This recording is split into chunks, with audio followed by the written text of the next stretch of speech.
ask the question. It kind of takes time.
Hello, greetings. The program is live now. I think you can get started.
Can you hear me, ladies?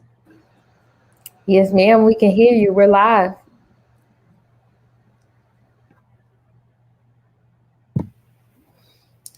We're live now, and I think Dr. Is it Unati? Can you hear me? Yeah, Dr. Yes. Unati, I think you're supposed to be introducing yourself. We're live now. I can't hear you. You're not hearing us right now? Yes, we can. I can hear you clearly. I can't hear you guys. We can hear you. Hello, greetings, everyone. I think we can hear you. We can hear you, so you can just introduce the program, and then we can get started. Can you hear me? Dr. Latonya says she can hear me. Dr. Latonya, can you just make the introduction about the program so that we can start? As Dr. Unati sorts out the technical hitches. Hello, everyone. Can you hear me? Yes, we can hear you. I can't hear anyone. Greetings, everyone. Today we're celebrating Black Mental Health Matters first year anniversary, and this is a very important occasion. Dan, can you please take over as I try to connect again? I don't know what happened to my connection here. Thank you very much, Dr. Unati. I think we are having some technical hitches, but today let me remind you that we are celebrating Black Mental Health Matters first year anniversary. And we started a year ago when we launched the first show focusing on raising awareness on Black mental health. And since we started a year ago, this show has continued to grow, and Black Mental Health Matters has now become an international organization leading in mental health advocacy. And we are glad to be here to celebrate this important occasion. We have distinguished guests from all over the world. Can you mute your mic, please, if you're not speaking, so that because I'm hearing some feedback. So we're going to start the program with introducing our guests, and we have two hosts, Kimberly from Jamaica and Dr. Latonya Thomas. They're going to begin by introducing the guests, and then the program will start with a panel discussion, which will discuss about gender-based violence, substance abuse, and also it's going to discuss about it's going to discuss a lot about various mental health issues that are related to domestic violence. And Dr. Unati is here. I hope that she can now be able to hear us. Yes, I can hear you now. Can everyone hear me? That's good. Then you can take over from that. But I think you can probably rate me 60% in terms of trying to make the introduction for the program. Thank you so much, Dan. I am Dr. Unati Makiwane, the president of Black Mental Health Matters. Today we are celebrating our first anniversary. Thank you so much for joining us. To give you a background of what we are about, this was founded on the 27th of June, 2020. We are a community that comes up here every week. We come to this global community where we meet and talk about everything that matters to us as a Black people. This place is very safe for all of us to talk about things that matter to us so that we can understand our humanness, our Blackness, and also understand the vitality of our mental health. So today, I am here to give gratitude to all the hosts, the panelists, and also to you viewers who have come here religiously because you love this place. You know this is a very safe place where you have come to learn everything about mental health. This is a place where we bring mental health experts. We bring people who have lived experiences, who come and share about everything concerning mental health. Today, I have a big panel for you. We have a wonderful day packed with packs that will empower each one of us here to live with eradicated myths, to live with informed decisions, because for the longest time, we as a Black people have not really understood the concept of mental health. But today, I would like each one of us, if you have any family member, any parent, any colleague who has mental health problems to have a different view of that person, to have more compassion. If you are a person who is in leadership or who is in authority, to know that these people with these lived experiences of mental health, they have the same needs, they have the same opportunities, they have the same brains we all have. All they need is support, understanding. If you are a workplace that has not established a mental health support for your workers, for your employees, it's something that you need to think about. COVID-19 has showed us that we all matter. Not only just black people, but all of us. We do matter. Without wasting our time today, we have a beautiful topic that we're going to kick off with. I have this beautiful panel for you. We're going to discuss gender-based violence, substance abuse, mental health. These issues are public health crises. We all know this is a global issue. This is not just for Black people. Gender-based violence is something that we are concerned about as a people. And if you didn't know, according to World Health Organization, 38% of women out there in the world will experience gender-based violence. And it's in the form of financial violence, physical, emotional. I don't want to take away from these speakers. We're going to start right away. On the top right, I have Kimberly Petty. Kim is a journalist in Jamaica. She's going to be joining us here. Next to her is Dr. Latonya. Dr. Latonya Thomas is out in the United States. She is a registered nurse, and of course, she's a nursing consultant, licensed nursing consultant. And she does other things. Below her, I have Dr. Megan Pickens.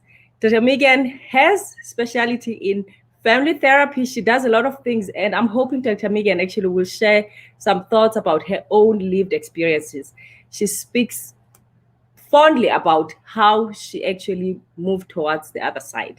Thank you so much, Dr. Megan, for being here to share such experiences, because people can relate to stories when they hear from the horse's mouth, from people with lived experiences who will show them or who will empower them with the tools to be on the other side. Thank you so much for being here. Dr. J, we also have you, sis. Unfortunately, I didn't get your bio, but you're gonna have an opportunity here to introduce yourself. And again, I see Dr. Kevin is joining us. Dr. Kevin, are you there? Dr. Kevin is a psychologist, and his focus is African-oriented psychology. And I see also we have Daniel. Daniel is also one of our speakers here, who also has lived experiences of rejection. Dan was here a few weeks ago. This is gonna be a fun day, guys. I would like you to come up here, join us. Invite your families, invite your fathers, invite your mothers, invite your brothers, your spouses. This is for everyone, because I would like all of us here to live empowered, to live with changed mindset, to live with new transformation that will do better, and will live with less judgment, probably with zero judgment. And again, thank you so much for joining us. Today, as we kick off, our topic, like I said, it's about gender-based violence, substance abuse, and of course, mental health issues in relationships. Who do you want to start with? You probably want to know about what Dr. Megan has to share. Dr. Megan, do you want to unmute yourself and share with this community who you are and a bit of what you do, and of course, a little bit of what happened to you and where you are in your life today? Good morning. All right, I'm Dr. Megan Pickens. I'm located in Arlington, Texas, in the United States. I received my PhD in marriage and family therapy last year at Texas Wesleyan University. My dissertation was about high-achieving Black women. I chose that subject because I am a high-achieving Black woman, but I was finding myself in a lot of struggles with relationships. And so when I would talk to my peers, they were having the same issues. And with those issues, we all kind of had some of the same frustrations about being able to be successful everywhere else, but within relationships. And the added component to it was that we had all experienced some form of emotional abuse. And so it was just fascinating to me. And when I got to the PhD level, I said, there's no way I'm not going to do my dissertation on something Black, because I got this far and there's not enough research about us done by us. And I kind of had to fight a little bit to get my research accepted, but I was not backing down. I was told, first they told me, was I sure I was going to get enough subjects? And so I had to let them know that's all I know. And I consider anybody in any level of success to be high achieving, because to me, just like me earning a PhD, somebody who raises 4 and 5 children successfully is a high achieving Black woman. So it's not discriminatory based only on finances. Of course, I had to narrow the research down when I did, my study, so I could get it done and get out of school and use my research.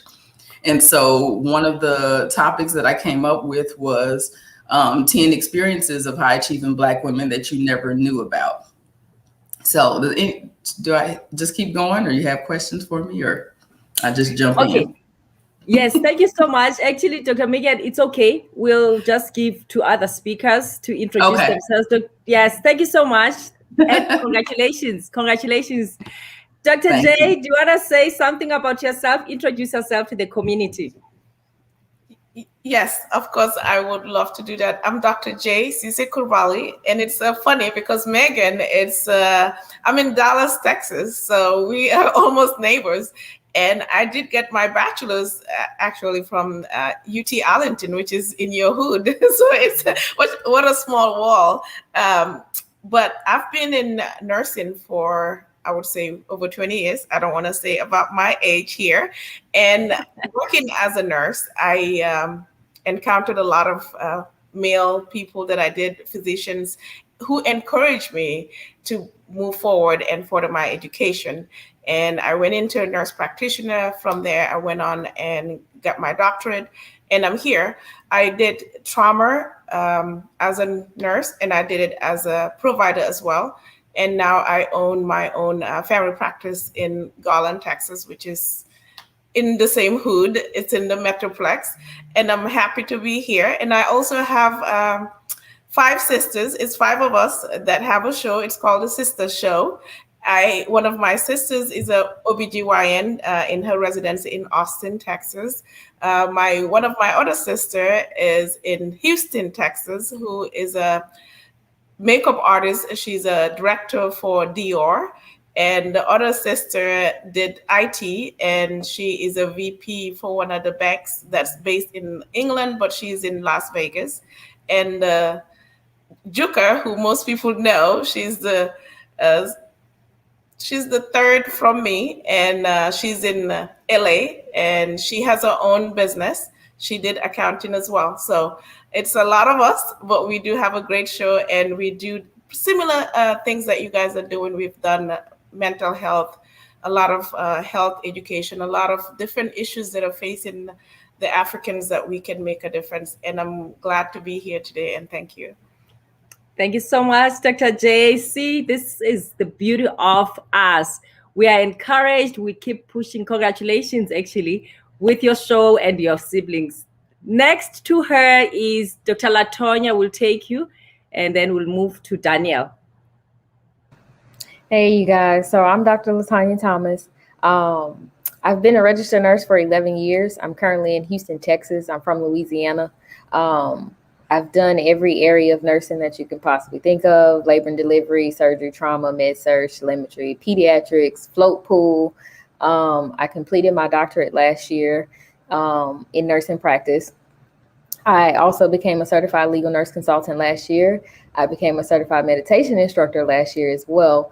And then I respectfully have 2 businesses, one for my consulting business and one for my meditation studio. Currently working on building my brand for my meditation studio, to build that and build it upon my personal story and my issues with mental health, and how that can be a platform and making a safe haven for people to talk about mental health, actually be comfortable, find alternative holistic treatments to deal with these mental health issues that we do. So my main goal is to break that stigma and to be a positive light in the community. And I think I've done just that. That's me in a nutshell. Thank you so much. You're yes. welcome. I can't wait to hear your story. Thank you so much, Dr. Latoya. We'll move to Daniel. Daniel, do you want to say something about yourself? Introduce yourself to the community. Hello, everyone. I'm glad to be here today yet again. I was last here some weeks back. Daniel is my name, Daniel Dileba Dratibi. I'm here in the capital of Uganda. Sorry, we are in lockdown, but we are not locked down really. Much as we are confined in our homes, but for us, we choose to still know that we have life to live. So we are not scared of the lockdown, and I'm glad to be here. I'm a high school teacher, and I've taught for 8 years. After that, I transitioned a bit into the religious work. I'm right now a pastor in one of the churches here in Uganda, and also an author for the book, Overcome Rejection, Turn Your Greatest Dreams into Reality. And I know many of us can realize that rejection is one of the root causes for mental breakdowns and mental health challenges. So I chose to be able to be a voice, to be able to speak through it and let people know that, yeah, we can go through rejections, we can have mental challenges, but we can actually overcome this and we can live our lives to the fullest. So that's why I'm here today to still say a word to each one of us that we have life to live. I know rejections have happened, causing depression and so many things, but we are here to overcome it, and we can. Together we can. Thank you. I was here last time, but I'm glad to be here again today. Thank you. Thank you so much, Dan. Thank you. That was beautiful. We're going to move next to Dr. Kevin. Hey, Dr. Kevin, do you want to give a brief intro of yourself? Your face is quite familiar here to this community. Sawubona, Dr. Nadi, how are you? I'm good, sir. How are you? Excellent. So it is indeed a pleasure to be a part of this panel discussion. Dr. Thomas, I am also born in Louisiana. And so I don't know what part of Louisiana, but I'm currently the department chair of sociology and psychology at Grambling State University. I'm the founder of Ubuntu Psychotherapy and the owner of Nansapo Empowerment Works, that is mental health counseling organization, as well as Martha Speaks, and the YouTube channel is Speak Black to Me, where we speak truth to Black reality so that we don't have to sugarcoat or pander the conversation. It is about our truth and not trying to whitenize the dynamics of who we are as a people. So the work that we do deals with the idea of trauma within the context of people of African descent, in which we know that the family is the basic unit of any civilization. And that was the one thing that Europeans went after and have continued to attack, is the family, which is often destroyed through a variety of social cultural factors that impact how we relate to one another. And so domestic violence or interpartner violence becomes a part of that entire process. But the reality is to understand that health, healing, and wholeness comes in the context of knowing who you are, why you are, and what you are. And so that is what we talk about, is understanding the central location of our divine essence, our being in the world. And Brother Daniel is correct. The idea of rejection can lead us to depression. And the biggest part of rejection is when we begin to reject ourselves. And so we live in a space of self-hatred. And so I think it was mentioned about relationships, and we cannot be in a relationship with anyone else until we know how to love and relate to ourselves. And too often we expect others to do more for us than we're willing to do for ourselves. If we can't look in the mirror and love what we see without conditions, how do we ever expect somebody else to put conditions on what they see on us, in us? And so the reality is that we learn to disdain our hair, our skin, our essence, our being. And so the work that we do is about overcoming the trauma of European incursion to get back to the love of our true selves, and therefore we can have solid relationships with someone else. Thank you. That was beautiful. Thank you so much, Dr. Kevin. We're going to move to Dr. Dia. We just lost her. You know what? As our viewers are still here today, as I said, we're going to kick off with a topic that is very close to my heart: gender-based violence. You heard speakers here, they're talking about depression, rejection. I'm going to give a popcorn style here. Anyone who wants to start off, what is gender-based violence? Because a lot of times people don't realize they are in violent relationships, I'm going to start with you, Dr. Megan. You have an interesting story. I would like you to kick off here and define to us, to this community, what is gender-based violence? Gender-based violence is violence so I'm a woman, so I'll say from a man to a woman. That's what it's going to be, but it's not always physical. And as you pointed to, my experience was emotional. And because emotional is the way that it is, and it's not outward, people don't recognize it. And sometimes you don't even recognize it when it's happening to you, because it's all verbal and psychological. Right, right. You know what? As we have Daniel in the background there, to me, when we start seeing violence, it's a symptom. Daniel, do you want to actually tell us from a man's perspective, when men feel the rejection, do you feel like being violent towards people around you as something that you find as your space to voice what you are feeling inside? Is it always coming across as violent, or you have found yourself also probably emotionally abusing others around you? What was your experience when you felt rejection? How did you react to the surroundings around you? Thank you. One thing that we need to appreciate is hurting people hurt others. Yeah. And because hurting people hurt others, we get to life where we do life. And in the way we do life, different people keep hurting you. And before you know it, you want to defend yourself in one way or the other. So in the process, you become violent. Yeah. And when we talk about domestic violence, many times we focus on one aspect of the physical abuse. But domestic violence goes beyond the physical abuse. It goes even into the whole issue of the mental, the emotional, even the sex abuse. So all those forms of abuses we go through. And now that you have asked me earlier on, maybe let me just quote from my book right here. Go ahead. One of the effects of rejection is actually it promotes domestic violence. Family settings that experience rejection are chaotic, abusive, and you realize that fighting becomes the order of the day. As a result, sometimes the children grow up seeing their parents fighting, and it becomes a normal trend. They think that's actually how life must go, and it becomes a circle. And many times, the people who are involved in domestic violence, if you trace backwards, you realize they grew up in families where domestic violence was order of the day, because they saw their parents fight, they saw their neighbors fight, and they think when something happens like that, the next thing is also to fight. So, as a result, they grow up in that kind of environment.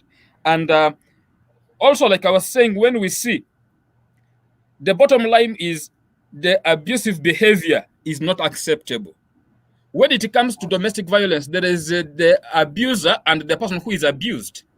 And this abuse can come in various forms, like the emotional abuse, the sexual abuse, the harassments, the abandonments. All those are forms of violence. So I want to challenge that when rejection comes, the first thing people normally do is to go into self-defense, and in the process become violent as they try to shield themselves from the reality of life. They think violence will actually solve the problem. Actually, it doesn't. It just promotes and escalates its impact on society and in the life of the people around.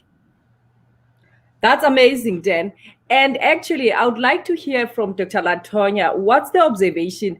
Dan mentioned a few things. He talks about even the society. Basically, even community trauma could predispose children as they grow to actually see this template they are given, that violence is the way to go. Dr. Latonya, what's the experience? You've seen so much working as a healthcare worker.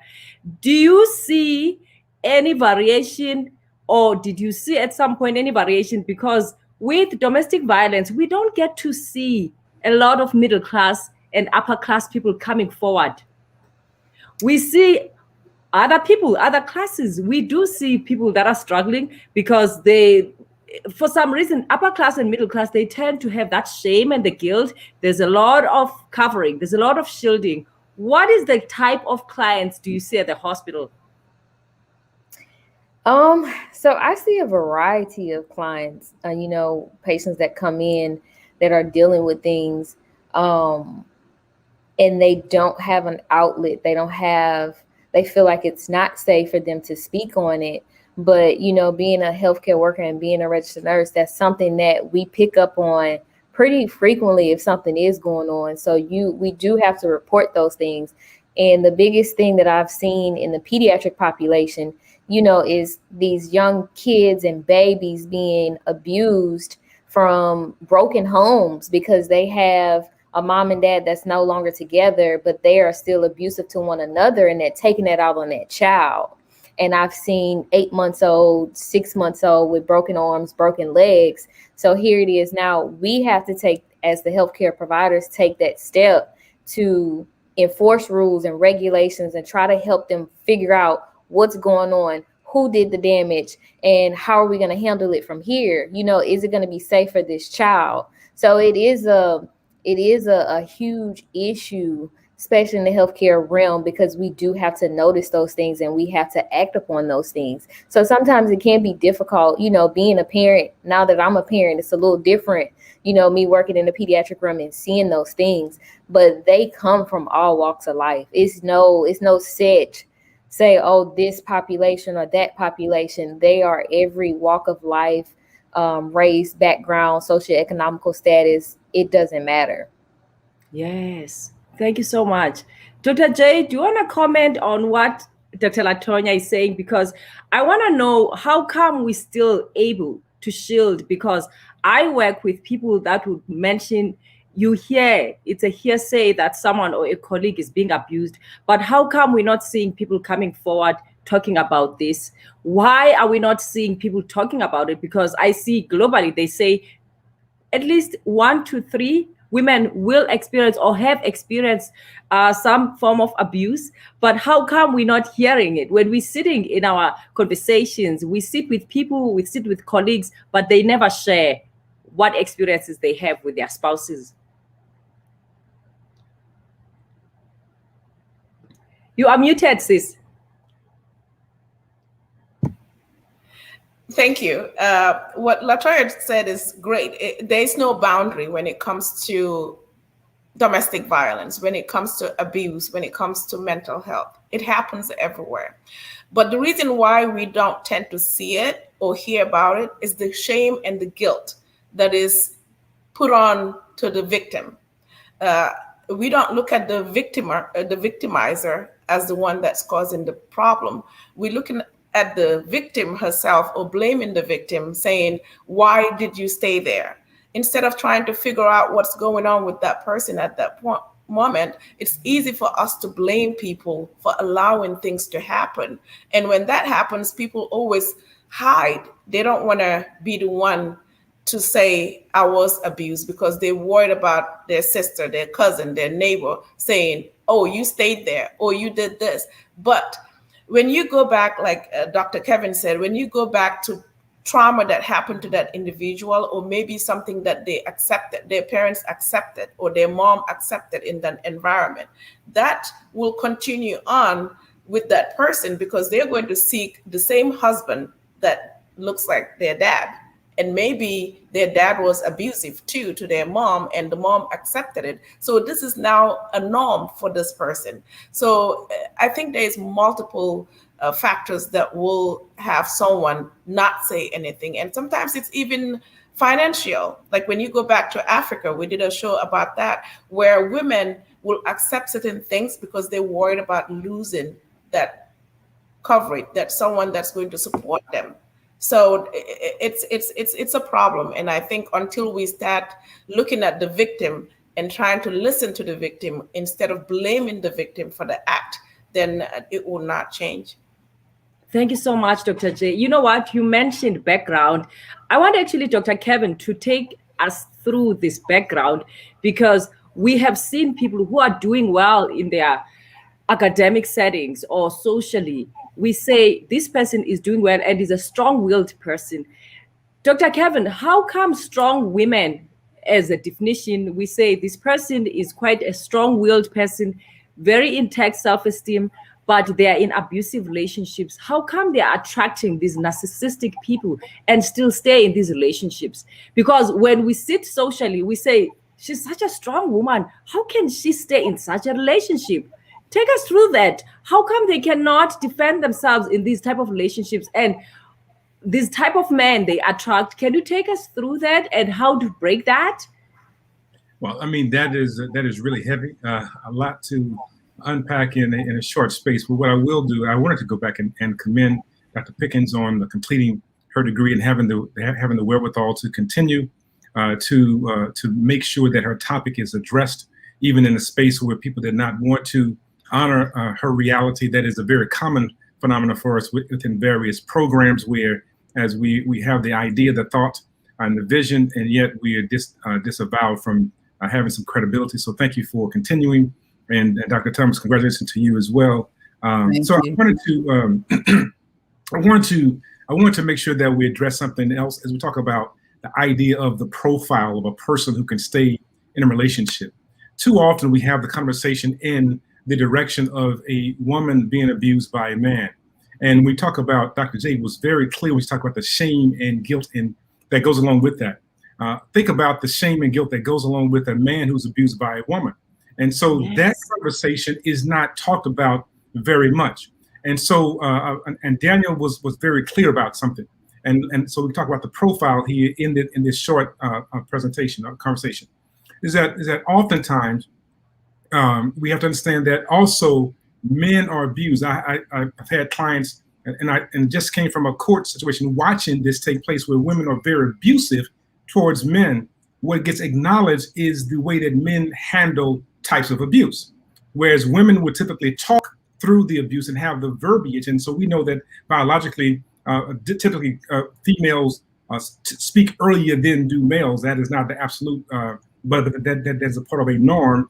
And males typically have gross motor skills more advanced than females, which means typically what happens is that males will take it to the park, take it to the ground, take it to the grass. So we're not going to talk a whole lot. We're going to get physical with the situation. Women will talk things through. And so when you talk about the breakdown or the abuse that takes place, the verbal abuse of disavowing a person in a relationship who's dealing with some other dynamics in a society creates a condition by which there's this major blow up. Doing research with Black men, this is going to make this will make it all make sense. Black men were talking about working in corporate America, and they said the toughest part of their job was to be able to sit for the happy hour afterward with their coworkers. For them, the happy hour was driving home. Now think about a person who's on a job trying to navigate a space where they're perpetually being questioned, just as Dr. Pickens was questioned about her topic, being questioned about every decision that they make. And then they get home and somebody says what they don't have or what I need and what you haven't done. It's like, wow, look, the one place that I can find peace, I can't even get peace here. And so we have to recognize that there's a lot that goes into our relationships. And so the question that you asked is, what is the profile of a person who would stay with an abuser? It goes both ways, males and females. The issue is to what extent does one honor and own themselves as having worth and value? And so we often give of ourselves to someone else in a relationship for a variety of reasons, and we can attract things to us that are bad for us, but actually good for our journey. And I want to be clear about this. It is bad for us, but it's good for our journey. And so too many times we don't understand how to separate the issue of what's bad for us, but the journey, it helps us to be able to learn to become a better person. So when we find ourselves in abusive relationships, many times we are abusing ourselves psychologically. And so if Dr. Pickens, for example, bought into the idea that she was inferior, that she was less than, then she was in an abusive relationship in the academic realm that never gets identified as abuse. But in reality, that was abuse. To say that, well, can you find someone? Can you find a population? That somebody questioned your credibility. That is abuse that never gets acknowledged. But if she didn't hold firm to say, yes, I know who I am, then they would have run roughshod and obliterated her. The idea is the same thing in relationships. We have to understand who we are and that we have value and worth. And many times it takes sometimes those knocks that aligns us with our purpose. But I want to be clear about this, Dr. Unati, is that we often focus on men as abusers. But if we understand that abuse occurs on multiple levels, and as we mentioned, economic abuse of violence, violence of sexual violence, there are a variety of violences that take place that are abusive, and everyone on this call, everyone that's listening has been abused by someone verbally, has a verbal scar that nobody can see. We often acknowledge the physical scars, but everybody's had somebody to say something to them that has hurt them deeply. And if we say the right things or the wrong things, it will bring that back up to the surface, and then we have an explosion. So we have to understand that if everybody's walking around with hurt and pain, then we have to be able to understand how not to hurt one another, because as Daniel said, hurt people. And so we have to learn to build one another. And that's the power of relationships, is building up one another to be stronger, because when you are strong, I'm able to be stronger, and therefore we're stronger together. I loved it. Thank you so much, Dr. Kevin. And the sad thing is you mentioned men. We tend not to bring them forth to the table, and yet right now I was looking at the United States of States, the stats that men, at least 1 in 7 would report, and there's still that social stigma. Let's talk about the society we live in. Men would report these things, but even the police, they won't take them serious. They would mock them. A quick example, right? Yes. I apologize for cutting you off. This is real. A person was driving a car, and the woman was abusing him as he was driving the car. She was hitting, slapping himself. This is pre cell phone. So what he did was he pulled over to the side, went into a department store, called the police, and said that I just need you to follow me home so I can get my stuff and leave the house. The police got to the person, and this was in Texas, by the way, Dr. Thomas, Jay, and Pickens.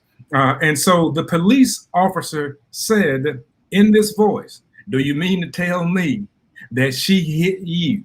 And then started laughing about it, right? So here's a person saying, I just need you to follow me so that I don't hit this person anymore. And yet he was ridiculed for calling the police. Now, if it had been the other way around, he would have been arrested on the spot, right? So we have to recognize these things are occurring, and I don't make it seem like it's only that men are not doing these things. I want to make sure that we know that we all are hurt, and we're hurting one another. We hurt one another with things that we say, the things that we do, and we cannot simply say that, oh, someone hit me and that's the problem. No, the reality is that you may have struck 5 or 6 times before that person even struck you, but you don't know how you struck them and how deeply it cut them as well. Is that making sense? Yes, it does. It does. And you know what, Dr. Kevin, it's not only in the States, even in South Africa. I'm South African. This is a global thing. We also have a society that is not supportive of men. We mock them. The society that we live in mocks men. And let's talk about the part now when it gets to a point where there's substance abuse, because we see this. And I don't want us to think that substance abuse is just only in a certain class. Can we talk about substance abuse? Because we have high functioning alcoholics that show up at work, that show up, and they are CEOs of companies. I mean, these people, they are leading even in their families, but there is substance abuse that leads to gender-based violence. I'm going to leave this to anyone here who wants to comment on that. Hey, I am enjoying the show. You know, I want to begin from our experience. Now I'm talking from the African perspective, being that I'm here in Uganda. Yes. Even this year, even last years, men have been beaten by their wives. When they report to police, this is what the police asks, are you a man? How can a woman beat you up? You know, and as a result, they even laugh at the men, so the men don't follow up the cases. But abuse is happening everywhere. Now, this is what happens. Where a man, for example, here in Uganda, where a man has been abused and he wants to share his experience, he is stopped. He's told, you be a man. This is not supposed to be shared. Are you a woman to share? Like I like what my brother was saying. We assume that it is the women who can only talk through their issues. Men have to endure as men. They don't have to open up. Now, by the time you realize that a man has a problem is when a man has become a serial womanizer. You see that a man has become a serial drug addict. You see a man has become a total waste. That's when you see that a man actually has a problem. Then you say, oh, let's help this young man. But by the time he needed help, nobody was there to help him. Because this was a man who was struggling, who has been abused, who has been harassed, in all forms. And when he tried to speak it up, he was stopped from speaking. So the only way he can then have is he shuts up, gets isolated from people because he doesn't see any help coming anywhere else now. So the only thing now he does, transfers all his frustration to alcohol and other drugs in order to feel good. But actually, even that is also another way where he's actually destroying himself more. But then like I was saying earlier on, abuse comes in all forms, in all kinds of relationships. Anyone can be abused, but the biggest problem is from the upbringing. You do what you know, and probably what you know is what actually you have seen and what you have practiced, right? Now, when you grew up in a community where your parents have been fighting, the neighbors are fighting, people are taking these drugs for free, and it is just for fun, definitely you will be part. That explains why somebody can be in an abusive relationship but doesn't quit. Why? That is how they saw their parents stay, so they can't quit. That is how they saw their neighbors stay, even after being beaten and flogged and stuff, because that's what they saw. And that is how the environment has conditioned us. And that is where we are now saying, no, look here, this has been there. Some of these things came because of the inferiority complex that came from other sources, from other, people. Can we now rise up as Africans? Can we own these things? Can we rise on our feet and say, you know what, enough is enough? We want to have a better lives for all Blacks. We want to have a better lives for everyone, not only Blacks, but all races. Can we get our butts up and we begin to realize this, and we begin to take the actions that needed to be taken? Because that is how we've been conditioned. That is how we were raised, being told that you're not good enough, being told that this is not for you. This is then at the end of the day, only what we do is feeling sad. We feel empty. We feel hopeless. So the only thing we want to do is to have an angry outburst to be able to show that I'm also yet here in existence. But actually, it is coming from that place of emptiness. That was mouthful. I loved it, Dan. And you keep mentioning the society because we tend to underestimate how the influence of societies we live in. Look at when a child is living in a situation where there's gangsters, and that's basically the introduction of life. Let's talk more about the symptoms of the mental health mental health struggles that come with this abuse. I'm going to let Dr. J say something on this. What are the symptoms so that people can realize that this is abuse that I have, this is anxiety that I have here? Because we can't deny that people even live with PTSD, post-traumatic stress disorder, from gender-based violence. Thank you. That's really important, because the symptoms is what will help us identify the people, or the people themselves be able to identify themselves as being a victim, or as having depression, or having any other psychological issues that was created by the violence itself. When he said society has a lot of influence on how we behave and how we act. Now, if you were in an environment that created that negative impact on how you view yourself as an individual, you are already withdrawn. Now you get into a relationship, whether it's a man or a woman, and now the things that you've learned in the past that are still in your memory, that you still, the abuse that you lived in the environment, whether it was coming from your mom, your dad, or the neighbor, or the brothers, or someone in school that was very abusive. Now you're grown and you see the same thing that's happening in your environment. Most people will either hide and be very seclusive. They don't want to be associated with a lot of people, because if they do, they would lash out, because you get agitated easily, you get angry easily, because you're becoming depressed. You're reminding yourself of the past.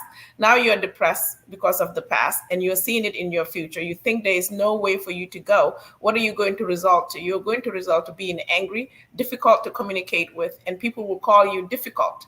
Now, people calling you difficult lead you to be even more difficult, because then you want to isolate yourself. So it's almost like a cycle. You grew up from a difficult environment. Now you yourself see the environment as difficult. Now people are calling you difficult because of you're angry. You don't know how to express yourself. So it's like, where do we go from here? How do we help these people? If we call them difficult because we don't understand where they're coming from, we don't understand what's going on in their heads. So I think as a society, for us to help ourselves to change, we all have to look at within ourselves. Because I always tell people, if you keep crying out loud, we have a problem, we have a problem, we have a problem. You as an individual, what are you going to do towards that problem to make a difference? Because if we all know we have a problem, what are we going to do individually to make a difference? Because I can't make you make a difference. I cannot make anyone else on this panel make a difference. But who I am in control of is me, myself. What can I do as a Black woman, as a Black person, help my community to make a difference? And I think if I can make one change by not calling someone difficult and try to understand why they're difficult, maybe I can help that. That was empowering, Dr. J. You know what, Dr. J, lately I have learned to say what happened to this person.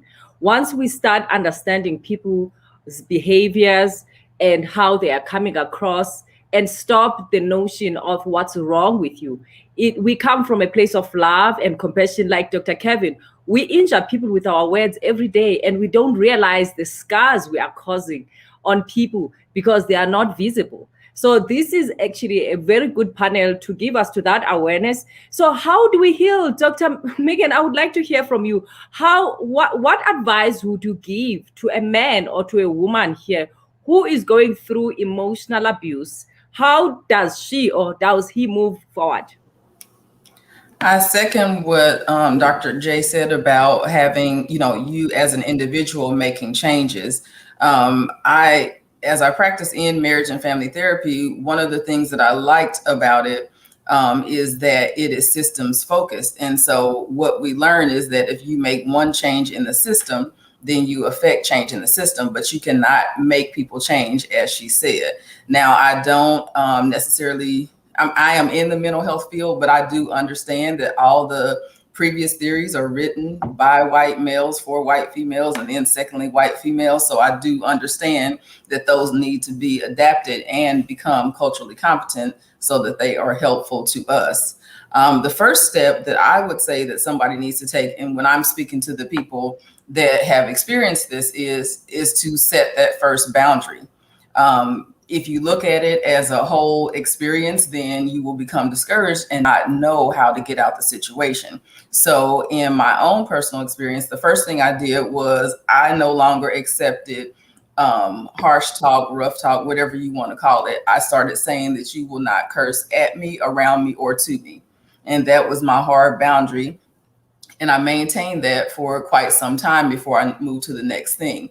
Now, when I'm talking to my clients about it, I'm also letting them know, because I learned from experience, that you have to get ready for the fight when you do that. And it might not be a physical fight, but people do not like you to set boundaries because it no longer benefits them. They are unable to use you, run over you, or whatever they may be currently doing. So when you set boundaries, you are ready for a psychological battle. And so that's where I would say to start off by setting that one boundary, holding it, sharing your experience with someone that you trust. It doesn't have to be a bunch of people, but you need to have a backup just for safety purposes, and go forward from there. Have a plan to get out, though, if you need to, or stay, but be ready for battle either way. That's powerful, Dr. Megan. You know what? I would like to hear from Dr. Latoya. How do we advise a person who gives a reason for staying? I'm staying for my children. we hear this a lot. I'm staying for my children. I don't want to separate from their father or from their mother because they need to be here with us. How do we empower people, our viewers here, to understand healthy co-parenting? I think the huge ordeal with that is you can't be, if it's an abusive situation and you've gone through these things and you guys are not being cohesive and being able to co-parent as a whole, it puts a huge strain on the relationship itself. And then you project that onto your children, and that's something that you don't want your children to see. So it's kind of hard to, I know from experience, to try to accept that, hey, this relationship is ending. This is what we have to do.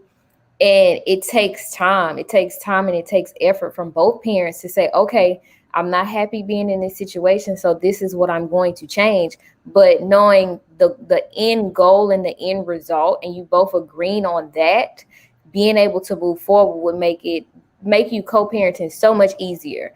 And I wouldn't advise, like I said, for you to stay in a relationship or to stay in a situation because you want to maintain the cohesiveness of the family, because it's not going to be beneficial to you. It's not going to be beneficial to that person, and it's not going to be beneficial to the children, because it's not fair to the children. They should have a happy environment. They should be able to thrive. They shouldn't have to be able to say, oh, I have to choose between my mom or my dad. It should be something that is happy, cohesive, and they are able to co-parent successfully to ultimately bring out the best in your children. No matter what your situation is or how I grew up and how he grew up, those things shouldn't even be the focus anymore. It's about breaking those generational curses and those past behaviors that you're used to make that change and actually bring about a change to your children. Love it. And if I could just jump in and dispel a myth that people have about what Dr. Thomas said. People will tell me all the time, oh, my children have no idea what's going on. We don't fight in front of them. We don't curse at each other. We don't do anything in front of them. But I have seen children, and they will come in the office and they say, my parents think I don't know that they hate each other. I wish they would get a divorce. I've seen them fight. They don't like each other. They don't hug. They don't even talk to each other. And those are things that children do pick up on. The parents think they're hiding, but they're not. And so they are passing down those same kind of negative reactions to their children, who then pass on through generations. I couldn't have said it any better, Dr. Megan. We hear this all the time in clinical practice. And the sad part is parents don't realize the energy, because children, they pick up energy. They're angelic. They pick up energy even when there's some discord in the family. Thank you actually for amplifying that. I would like to hear from Dan as a pastor, because there's a role these leaders have on relationships. Let's talk about the religion. How does it play a role in this? Because we've seen pastors or people who that's Christian, or maybe people who are in Muslim families, where they are told not to leave this marriage because the Bible says stay together till the end. I would like to hear you and also Dr. Kevin. How do we advise people who are unfortunately flooded with all of this? Because I feel it's a religion more than being rational about these situations. Thank you. When it comes to issues of relationships and marriage in that matter, one thing we need to appreciate is always I ask people who come to me for counseling, who come for counsel. And when they're having issues, my first question normally to them is, how did it start? How did your relationship begin? What brought you together? What was the cause of attraction? How did it actually start? How did your journey of friendship and marriage begin? And then along the way, that's when you discover some of these challenges coming in. But then you go back to what the Bible teaches. Yeah? Then you ask, okay, so what is it in the Bible for us? Because it all begins from the foundation. If the foundation be destroyed, then there's nothing we can do. That's what the Bible says. If the foundations be destroyed, what can the righteous do? So it all begins from the foundation. If you met somebody who If you met somebody who has been heartbroken and maybe has been abandoned and rejected and is all there by themselves, maybe they are in a bar, and then you meet them from the bar, and then you want to take them to church, and then you want to begin marriage. You know, it doesn't work. How is the foundation of the relationship? If it has been a shaky one, then definitely nothing will move. I am one person who doesn't believe in divorce, and I'm also one person who doesn't believe in suicide and murder. Yeah. So it is. Go ahead, then. Yeah. So I'm saying here, it all begins from how did the relationship begin? Who were involved in it? Because that also has a bigger holding to do with its structures. If the foundation of the relationship is not built properly, then even in the church may not have anything to do much. That's true. That's true. But we do see, though, some pastors who continue with the advice, with the counsel that make it work. How do you make it work when it's such? Dr. Kevin, I would like to hear from you. What are your thoughts about the impact parents also have in this young couple or this couple or their relatives? Because as Black people, we are an extended family structure. You want to divorce or you are going through stuff with your spouse. What is the role of parents? Because we've seen parents also contributing heavily and negatively on couples and keep them pushing forward, despite seeing things that are not working. What is the solution for such couple? So you're absolutely right that social cultural systems can actually impact relationships. And so the church is one of those. And I'm also a priest. And so we talk about the idea of how many times how religion can create a condition by which there's a false expectations, and then it can cause a lot of confusion in relationships. And so the idea about what the marriage bed is about, well, if there is abuse in a relationship, then the marriage bed is not sacred in the first place, right? So we have to be clear about the languaging, and we use religion, whether it is an Abrahamic religion of Islam, Judaism, or Christianity, or even using Ifa or Akan. Any religion can be used to create something that could be very harmful and extremely helpful. So when we talk about, Daniel mentioned the idea of the Bible, talk about the issue of a covenant. Marriage is a covenant. It is an agreement. Agreement has parties agreeing to how it will be conducted, what will take place, expectations. So in reality, marriage is a business.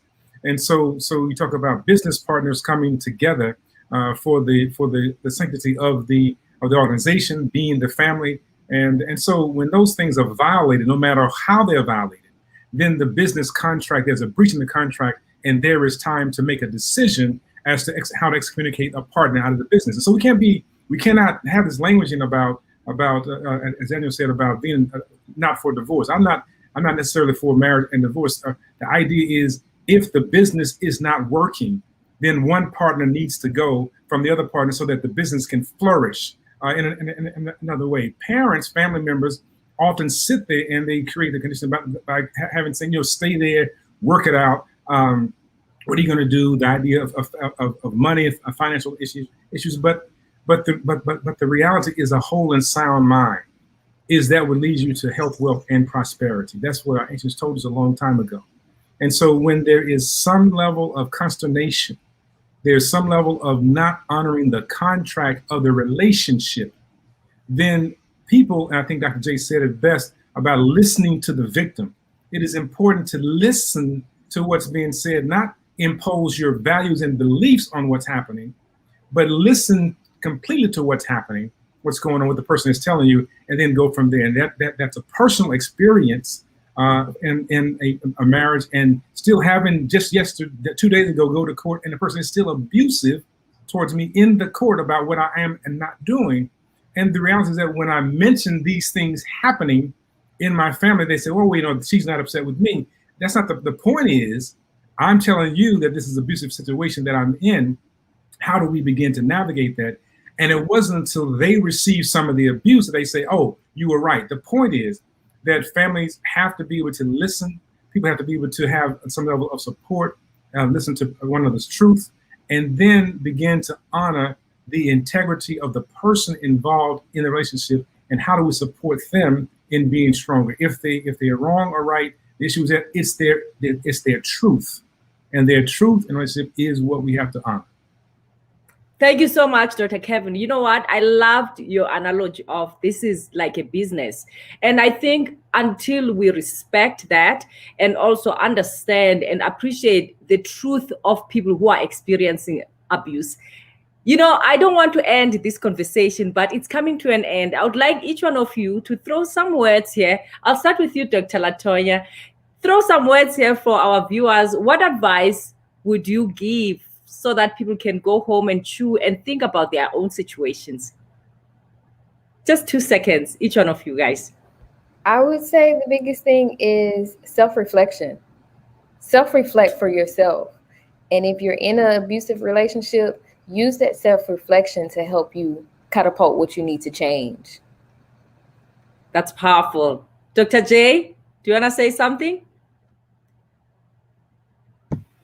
Yes. It was a great conversation, and I wish it wasn't ending, but everything that's good always have to come to an end. And what I would like to say is that empathy. We all have to have empathy towards each other. Don't think you know when you have not been there. If you have empathy, obviously you will definitely listen, and that will allow us to be able to come to a solution for all the problems that we face in society, especially in the Black community. Thank you. Thank you so much, sis. That was powerful. Dr. Megan? I just want to thank you again so much for having me. I just want to say to us, the Black men, Black women, Black people, high achieving, everyday people, it is time that we define ourselves. It's time that we conduct studies for and about ourselves. We all survived 2020. It is 2021, and we need to take a stand against the stereotypes about us, the things that they have put into our system, and go back to where we actually came from and our collective care that we had for each other. I fought to conduct my research, and I didn't take no. So you don't take no either. You let us tell who we are. Nobody can tell us who we are. We define who we are. That was empowering. Thank you so much, Dr. Megan. Dan, do you want to say something before we wrap up here with Dr. Kevin? Yeah, I just want to add a voice. Conditions have conditioned us to be where we are. But when we realize who we are, we will not settle for what is not actually meant for us. But then to get out of there, I want to challenge that let's invest in ourselves. Let's invest in ourselves and get out of the dust, shake off the dust, and keep moving. Thank you so much, Dan. Dr. Kevin, do you want to give your last words here? Last word, right? The basis of all love is self-love. And so we must understand that we have a lot to love. And so when we love ourselves, we know how to demand others to treat us with respect, dignity, and with honor. And so it is an honor to be able to be a part of this, to be able to share with such powerful people. And we have to stay in touch. I put my email in our private chat because I want to stay in touch. I want to do more work. But the basis of all love is self-love. And self-love does not mean to be selfish. It means to have honor for the divinity of one's reality. And so I know that I'm a seed of a seed of a seed of a seed of the seed, therefore. That was amazing, Dr. Kevin. To our viewers here, I can see you are still here. As the speakers poured to our hearts, let this be something we're going to go home with, digest it, absorb it.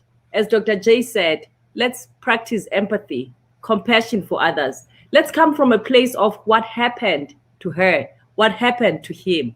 Let's learn to understand people. More than anything, let's love ourselves. Let's go back to our divinity as a Black people. The beauty about being Black, we are an very integrated system. I wish for us to go back to that and respect each other, love each other, and change the narratives and the stereotypes about Black people. Again, thanks so much. Stay with us here. We're going to our second part of this conversation. From me, Dr. Unati Makiwan, I wish you all the best. Keep inviting your families, your friends, your dads, your mothers. This is a big community that we are growing, and it's for everyone, whoever you are, wherever you are around the globe. This is your home. I challenge each one of you, invite each person in your life to be part of these conversations. Again, thank you so much. Stay with us here. Second part is coming. Again, thank you so much to our viewers and of course to our panelists.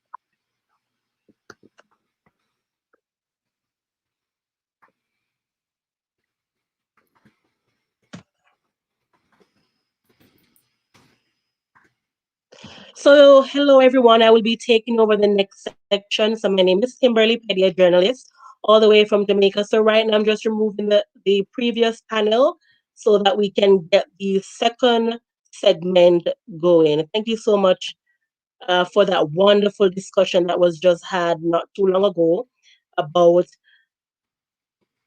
substance abuse and domestic violence issues and mental health issues in relationships. Wonderful discussion there.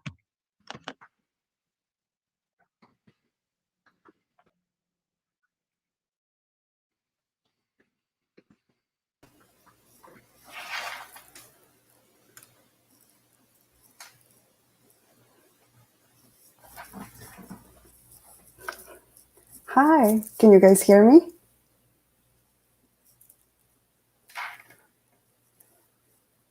Excellent. Right, so for the second segment coming up, we're going to be having, hi Daniel.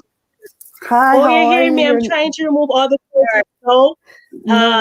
that had this, for the first discussion as we move on to the second discussion. So we have Doc here. I'm going to add her to the session soon. So I'm just going to remove you right now, Dr. Daniel.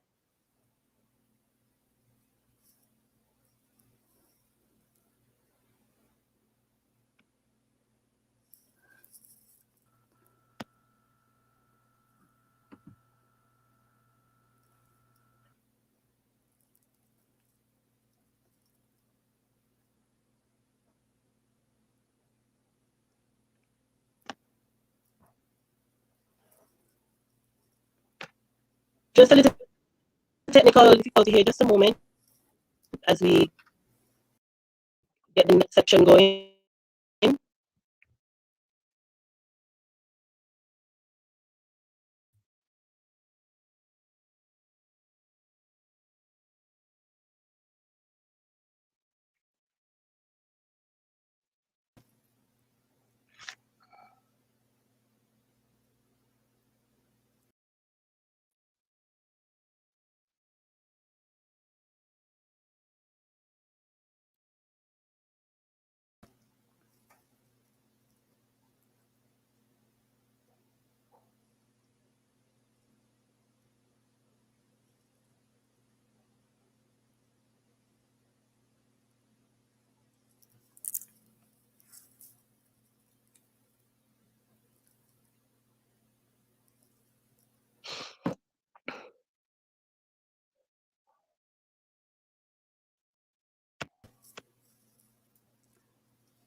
Hello, greetings. Dr. Lapena, can you take over so that you can host Dr. Jimenez?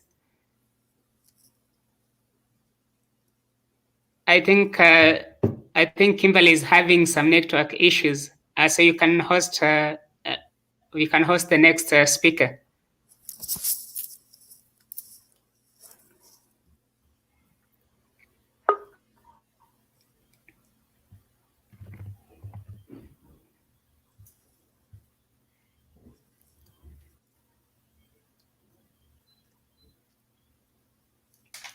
Unmute yourself. Here I go.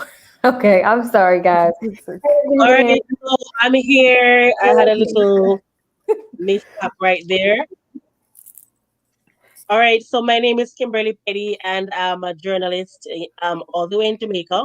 And myself and Latanya will take over the remainder of the program. So how are you, Doc? How are you? I'm good. I'm good. My name is Dr. Jimenez. You guys can say Dr. J if it's too long. I'm originally from the Dominican Republic, so hi from Jamaica, fellow Caribbeaner. Hey, so I'm currently in the U.S. in the Southwest, in the West Coast of the United States, and so my presentation today is going to be about the mind and body connection with regards to PTSD, post-traumatic stress disorder. We know that in general in the population, trauma is something very common, and a lot of the times it's something stigmatized in the Black and the Afro-Latino community. So I will be discussing a little bit about that. So a little bit about myself. I am a clinical psychologist. My areas of expertise are trauma and holistic health.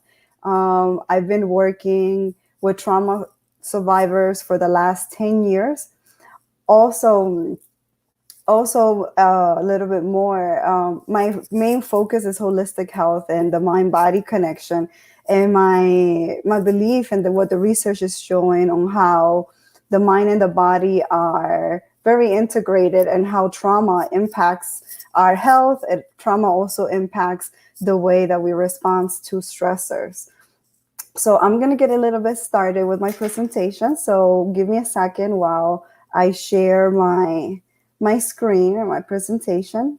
And also before I get started, I just want to give a disclosure that my presentation today, everything that's mentioned is based on my clinical experiences and knowledge in trauma. I am not representing any organizations for which I belong or might have belonged to in the past. So that's a disclaimer. And like I noted, I'm originally from the Dominican Republic, where in the Caribbean, where mental health prior, when I was living there as a child, wasn't something that was very talked about. I joined the mental health field because I wanted to be an advocate for wellness and mental health within the African diaspora and Latino and Indigenous community. So I'm going to get started. So just give me a quick second while I start my presentation. So, okay. Are you guys able? There we go. So just give me a quick second while I present. So my discussion today is going to be about post-traumatic stress disorder and the mind and body connection. As you know, I'm Dr. Jimenez. I'm a licensed psychologist. So the mind-body connection is very important when it comes to our health. And for a lot of years, we haven't noticed, right? The research always was ignoring psychology and the mind. But what the research is showing, that trauma does impact the mind and the body, and this does have health consequences for us in the long term. So what is the mind-body health connection? The mind-body health connection is basically the mind and body are not seen as separately. They're both functioning together at the same time, but as one functioning unit, right? Before, when we go to the doctors, we tend to go to our primary care doctors. We might go to a psychologist. We might go see another specialist, but everything is interconnected. So experiences that we experience in the mind, whether we experience stress or emotional difficulties, that also impacts our health. So the mind and emotions are viewed as influencing the body, and the body in turn influences the mind and emotions. So today we'll be discussing what is PTSD, post-traumatic stress disorder, and its impact. So what is PTSD? So post-traumatic stress disorder is a response to trauma that consists of specific symptoms. So my frame of reference, I'm going to be using the DSM, which is the diagnostic criterion by the American Psychiatric Association. I know that the DSM is a great tool that we use here in the United States, but it also has a lot of limitations as well. Sometimes it may not take into consideration a lot of cultural factors, but I'm not going to focus on that today for my presentation. So when it comes to trauma and PTSD, right? PTSD is when the individual is exposed to death, threatened death, or actual serious injury, or threatened sexual violence. Either the person was directly exposed to this traumatic event, either they witnessed it in person, or indirectly they learned that a close relative or a close friend was exposed to a significant trauma. So for example, in that case, it might be if all of a sudden you find out that your spouse was murdered, that's when we learn about it indirectly. Also repeated or extreme indirect exposure to aversive details of events, usually in the course of professional duties. So this right here is related to people like myself who are a psychologist, or people that are first responders or firefighters or medical doctors. Sometimes due to the nature of our jobs or cops, we might see very traumatic events and hear about traumatic experiences. And if we start struggling and developing these symptoms, we could also develop PTSD.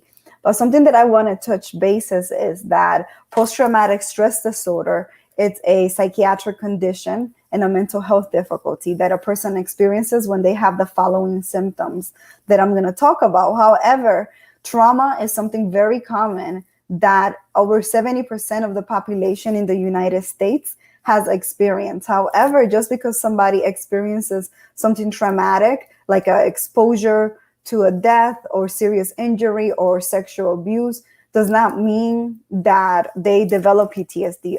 From the 70% of individuals that experience something traumatic in the general population in the United States, about 7% develop PTSD. So 7% of the population presents with PTSD. However, when it comes to populations such as veterans or refugees, we see that those rates are higher. So for example, for combat veterans, and particularly Vietnam veterans, we can see PTSD symptoms about 20 to 30% of that population. Also in war-torn countries and individuals that have experienced who might have been refugees or live in war-torn countries, those rates of PTSD will be higher. So again, PTSD is a psychiatric disorder that meets the following criteria. So one of the biggest symptoms of PTSD is intrusion or re-experiencing the traumatic event. So basically the person feels as if they're reliving the event again. It's like a movie that continues to be replayed in the mind. So it might happen through intrusive memories. So the person might have memories that pop up. They might have nightmares. They also might have dissociations, what we call flashbacks, when they lose sense of the present moment and they feel like they're back there reliving their traumatic event. Also, they might feel very distressed if they're exposed to things that remind them of the trauma. So for example, let's say they're watching a movie and the person was sexually assaulted and there's a scene about that, they might get extremely distressed and dysregulate. Also, they have physiological activity, right? So their heart starts racing, they experience that fight-flight response, such as their heart racing, their stomach turning, sweating, they might feel jittery, and a host of other physical symptoms. So out of these symptoms, we need at least one symptom for a diagnosis for this category, for the whole diagnosis of PTSD. Another category to diagnose PTSD, the person must be experiencing avoidance. So because of the traumatic event, the individual then starts avoiding things that reminds them of the trauma or that might be associated. So they might be avoiding thoughts or feelings related to the traumatic event. That's when people push their emotions and feelings to the side and block it out. Also, they might avoid external reminders such as people, places, conversations, and activities and situations. They also might have negative mood changes. So they might have trouble recalling memories about the event. It's not that the event didn't occur, it's that the mind blocks certain memories because it wants to protect us from experiencing PTSD or experiencing the host of of mental health difficulties. Also, negative beliefs about ourselves, others, and the world, such as the world is dangerous, I'm not bad, there's something wrong with me, other people cannot be trusted.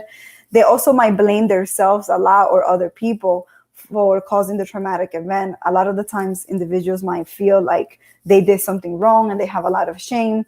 They also might have negative emotions such as fear, horror, anger, guilt, or shame. And they also have lose interest in activities that they used to enjoy because they're feeling depressed and not in a good mood because of what the traumatic event occurred.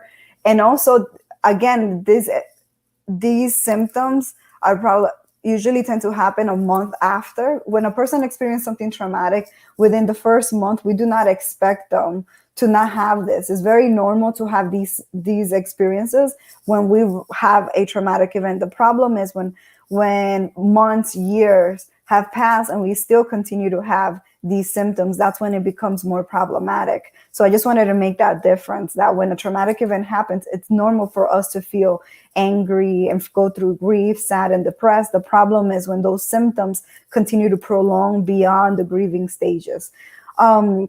Also, the people start feeling alienated, they might socially disconnect, and also they might feel like they cannot feel positive emotions. So from this category, they need at least 2 symptoms to meet this criterion. The next one is changing arousal and reactivity. This is when the person might become irritable or aggressive. They might get engaged in self-destructive or reckless behavior, such as substance use, speeding, high-risk sexual behaviors. They might also feel hypervigilance, exaggerated startle response, basically very jumpy, even when they're living their day-to-day. And they also may have problems in concentration and sleep disturbances. So 2 symptoms from this category are needed. Also, so in order to meet criteria of PTSD, an individual needs to meet symptoms in the categories that I presented, such as intrusive thoughts, memories, and emotions, also avoidance and negative mood, and as well as high increased physiological reactions. Some other associated symptoms of PTSD is survivor's guilt. The person might feel, this is, for example, somebody that, let's say they were a refugee and they were able to come to the United States or another country and leave. They might feel guilty for leaving their family and community behind. Also, like for veterans, when they feel like they survived and others didn't. So other might be depression, including feelings of hopelessness and helplessness.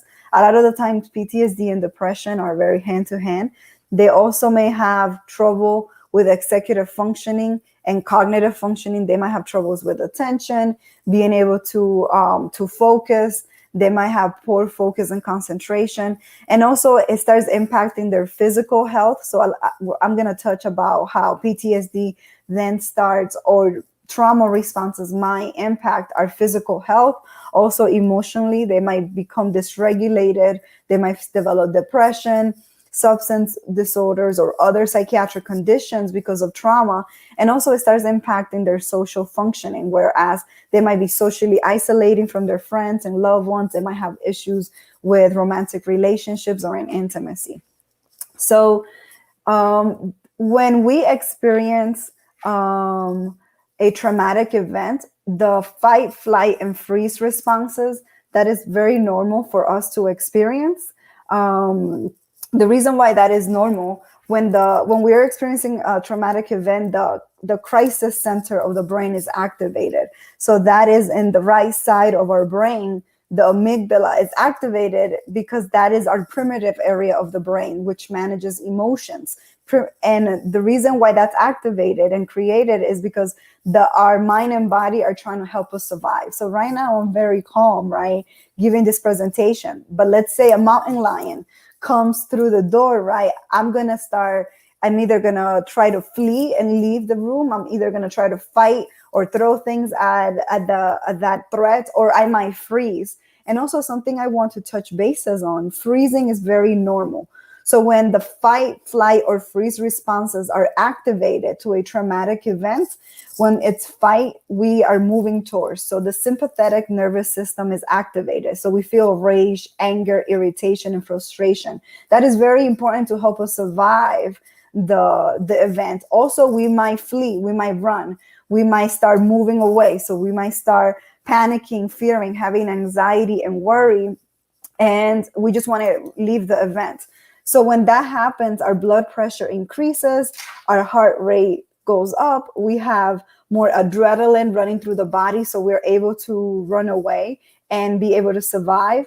And we have more oxygen circulating to the lungs so that we are able to run faster and our pupil dilate. Also, our insulin activity decreases, our digestion and salivation decreases, because if you're running away from a predator or a crisis, you don't need to be going to the bathroom, right? Also, we become, we're not able to connect as much because we're trying to survive, and our immune system shuts down. The reason that is because the body is attending to this crisis, right? It's not going to attend to other things that the immune system is battling. So, however, the problem is that when there's a real crisis, this is highly important that we activate the fight, flight, or freeze, and we never know what's going to get activated. We can be trained to be a boxer or martial artist or a combat veteran. However, we don't never know if we're going to fight, flee, or freeze until that occurs. The problem is that when an individual has trauma or PTSD and chronic stress, the fight, flight, freeze areas of the brain continue, these responses right here, continue to be activated. And the problem is that that starts wearing down the mind and the body. It's kind of, imagine if you call the cops or the SWAT team all the time. Eventually, you're going to get in trouble. And that's what happens when a person experiences trauma or PTSD and they are constantly feeling triggered by things that are not threatening. This system gets activated. And like I noted, these health responses start occurring. So the heart rate starts increasing, our blood pressure goes up. In the long term, right, this fight, flight response, if a person constantly activates them when there's not a traumatic event, this can lead to high blood pressure. This could lead to diabetes and issues with insulin, right? This might also lead to asthma. So when it comes to asthma and autoimmune disorders, we see that a lot of Black and Latino and indigenous communities have higher rates of some of these diseases, and it is because of the generational trauma and the traumatic stressors that we endure in our day-to-day environment. Also, what we might develop because of our immune system is shut down. I know because of COVID, right? There has been a lot of fear, but that's also problematic because that shuts down the immune system and our body is not able to fight against viruses or illnesses that might be within our bodies. So when we go to the freeze response, it's normal to freeze. A lot of individuals that experience sexual trauma, one of the most common responses to sexual trauma and assault, it's freezing response. Basically, the body collapses and it becomes immobile. The person begins to dissociate, they feel numb, they shut down, they feel overwhelmed. The reason why a lot of the times trauma survivors freeze during the sexual assault is because they are so shocked that the experience is happening. And they feel overwhelmed, and that activates the dorsal vagal area of the body. However, the problem is that when that area continues to be activated after the traumatic event and the threat is over, and the person has chronic stress and chronic PTSD, the person might start feeling dissociated, numb, depressed, helpless, shame, shut down, hopeless, and trapped. When this gets activated, our fuel storage increases and our insulin activity.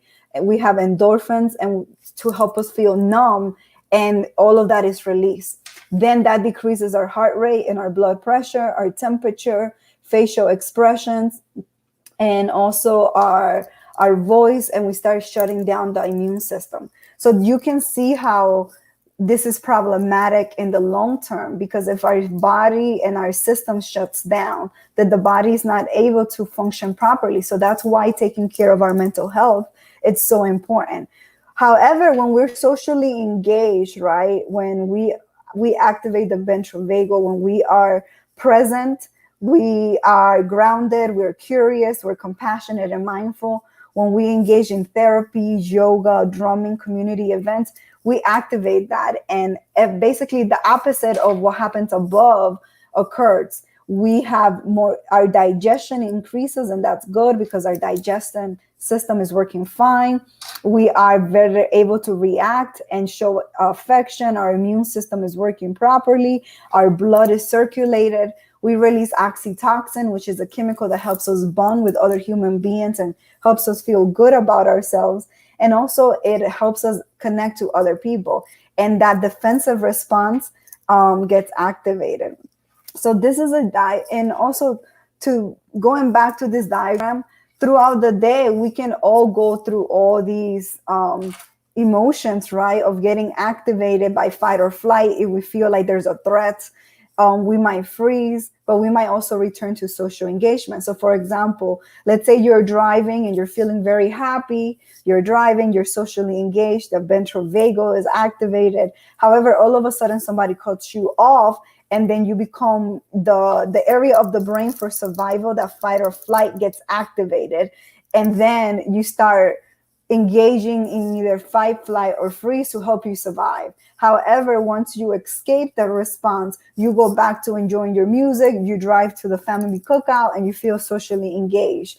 That is basically how these systems function throughout the day. The problem with individuals that have PTSD, post-traumatic stress disorder, is that a lot of the times the fight, flight, and freeze responses is getting activated when it's no longer necessary. So this right here is a diagram of how the fight flight responses, basically the whole body is activated. When we're socially engaged, we activate the frontal cortex of the brain, and that is that's what separates us from other animal species. We're able to think more clearly, we're better able to socially connect, we are better able to have an increased immune responses. The frontal cortex is where higher thinking occurs. When we are being triggered by our past trauma, we are activating the emotional center of the brain, the limbic system, and that sometimes makes us make irrational decisions. So that's why we want to be able to engage in therapy or practices that activate the frontal cortex so that we are better able to feel emotionally and to have better health. So again, this is a diagram of when the fight or flight responses gets activated, our saliva decreases, our skin and vessel constricts, we get chills, we start sweating, our hearts beat faster, our stomach, our enzymes decreases, our muscles become tense, our lungs start breathing quickly, our bowels shut down, and our blood vessels increases. In the sexual organs are shut down. So again, however, like I noted earlier, chronic stress, chronic trauma, and unhealed trauma events that are leading to PTSD, in the long term, this is going to lead to physical illnesses such as asthma in the lungs or other breathing disorders, bowel movement issues with IBS, irritable bowel syndrome, gastrointestinal. That could also lead to high blood pressure, cardiovascular disease, also because of the heart, our stomach, issues with IBS, colitis, muscles, chronic pain, skin, we might break out, we might start having more wrinkles early on, we might have excessive saliva. So when it comes to the mind, then we develop psychological disorders such as PTSD, generalized anxiety disorder, and a lot of the other disorders such as personality disorders are connected to trauma. Not everybody goes on to develop these symptoms, right? It's individuals that have these chronic responses. Also, how do these difficulties develop? The individual experience, we all have biological predispositions, right? Especially we come from families that have generational trauma. And that's something very common, unfortunately, for us from the African diaspora, right? Our ancestors have survived slavery, colonization, neocolonialism currently, or a lot of difficulties and conflicts, right? So those are traumatic events. Also, there's a lot of traumatic experiences in families. So biologically, there's a biological component, then there's a psychological component, and also there's an environmental, meaning the environment is the biggest component. Is the environment pulls the trigger. So if a person experiences a lot of traumatic events, if they come from a household that is dysfunctional, where there's domestic violence, where there's sexual assault, where that person lives in a community where there's violence and things of that nature, that environment then influences. So then all these things come together to bring about illness. So it's a combination of environmental factors and psychological predisposition in our social environment, like our family and community environments. However, just because we experience trauma, that doesn't mean that, or have PTSD, doesn't mean that things are hopeless. Right now, we have a lot of psychotherapies and also holistic approaches that are highly beneficial. And we also know that our people are highly resilient. The key is being able to process those traumatic events so the person is able to heal. So what are some of the ways to cope with PTSD? One of the biggest recommendation is for the individual to attend psychotherapy, and particularly when somebody that is trained in trauma-informed psychotherapy. Why is that important? You need, again, when we go to the doctors, right, we go to somebody that is trained. We also do holistic things. So it's highly important that you work with somebody that has the proper credentialing, right, and experience. I know that right now there's a lot of people that are in social media and things like that promoting mental health, and that's great. But you also do need to go to a professional. If you're able to find a psychotherapist or a therapist that you connect with, that you can identify culturally and who understands you, because culture is very important as well. So some of the evidence-based treatments for PTSD is prolonged exposure. Basically, it's a cognitive behavioral therapy that includes breathing retraining, imaginal exposures, and also helps you manage your avoidance and your intrusive thoughts and beliefs about yourself and others with regards to the traumatic event. The other one is cognitive processing therapy. It's a cognitive behavioral therapy that includes how your trauma has impacted your thoughts about yourself, other people in the world with regards to safety, trust, self-esteem, intimacy, and power and control. What we notice is when people experience trauma and also have PTSD, they might have difficulties with safety, trust, and intimacy and power and control and self-esteem, and that treatment targets that. Another one is eye movement therapy, EMDR, which incorporates cognitive behavioral therapy, but also eye movements. And that taps into the brain, and it's helping the brain process the information a little bit differently. So those are some evidence-based treatments for therapies. And we also know that there's other things that are beneficial. So here are some holistic approaches that you can do to regulate your mind and your body when feeling triggered.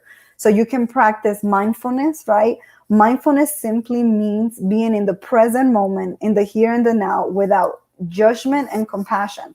One of the key things about PTSD is that the mind is occupied about things that happened in the past, and it's thinking that those events and difficulties are occurring in the here and the now. Also, when it comes to PTSD, the person is also thinking about the future because they're stressed and anticipating a danger. So what happens is that they're not focused on the here and the now. So you can practice mindfulness through various activities, such as playing an instrument, practicing meditation, practicing a sport, doing your art. It's simply, mindfulness is simply being focused in the here and the now. You notice what's happening within the mind and the body, but you do not judge it. Another one is deep breathing. So when in deep breathing, there are various breathing exercises that you can do. There's a lot of apps such as Insight Timer, Calm, and other things of that nature that helps you with deep breathing. Deep breathing is something that we all do, right? Deep breathing, we inhale for 4 breaths, we exhale at a slower pace. The reason why we do that is, as you saw, when we are triggered by trauma or when we're having stress, our breathing gets short. We start hyperventilating. When we engage in deep breathing, we then are activating the higher thinking of the brain, and we're sending oxygen, and we're activating the areas of the brain that is able to help us thrive. Meditation is another technique. You can engage in grounding exercises, such as, let's say you get triggered and you start hyperventilating, you can stop, you can take some deep breath, and you can say, okay, it's 2021. I'm in Los Angeles. I am in an office and I am safe and protected. I see the screen and I am happy. So basically it's a grounding technique. There's various grounding techniques that you can do. Another one is practice diaphragmatic breathing. That's basically deep breathing. Again, diaphragmatic breathing is going to activate, it's going to deactivate that fight or flight response. It's going to help you become more grounded in the here and the now, and it's going to give oxygen to the body and to the area of the brain that is more rational, the frontal cortex. Also, you can do activities like yoga, Tai Chi, and body movement. In particularly yoga and Tai Chi, those are, there's Kemetic yoga, which has a very African Kemetic yoga perspective. When we engage in yoga, it's a mind-body spiritual practice that helps the body basically become balanced and unified. When we have PTSD, the mind, body are disconnected, right? We know that we are not in a dangerous situation, but the mind still reacting like it is, and there's that disconnection. However, when you practice some of these techniques that I'm noting, you start combining that mind and body. Also, body movement, whether it's dancing, engaging in African dance, praise dancing, the dancing is very important as well because you're moving your body. The problem with trauma is, as you saw, trauma impacts the body, and a lot of the times we might have blocked the traumatic event and we are not feeling fazed by it, but our body took the toll. So that's why a lot of the times when I work with people that have PTSD, a lot of the times they have other health issues such as diabetes, heart disease, emotional eating disorders, because they're doing substance abuse, because they're using other things to block what they're feeling, but the body is the one that's getting impacted. So things like yoga, Tai Chi, body movement, drumming, all these things helps the body release some of those traumatic experiences.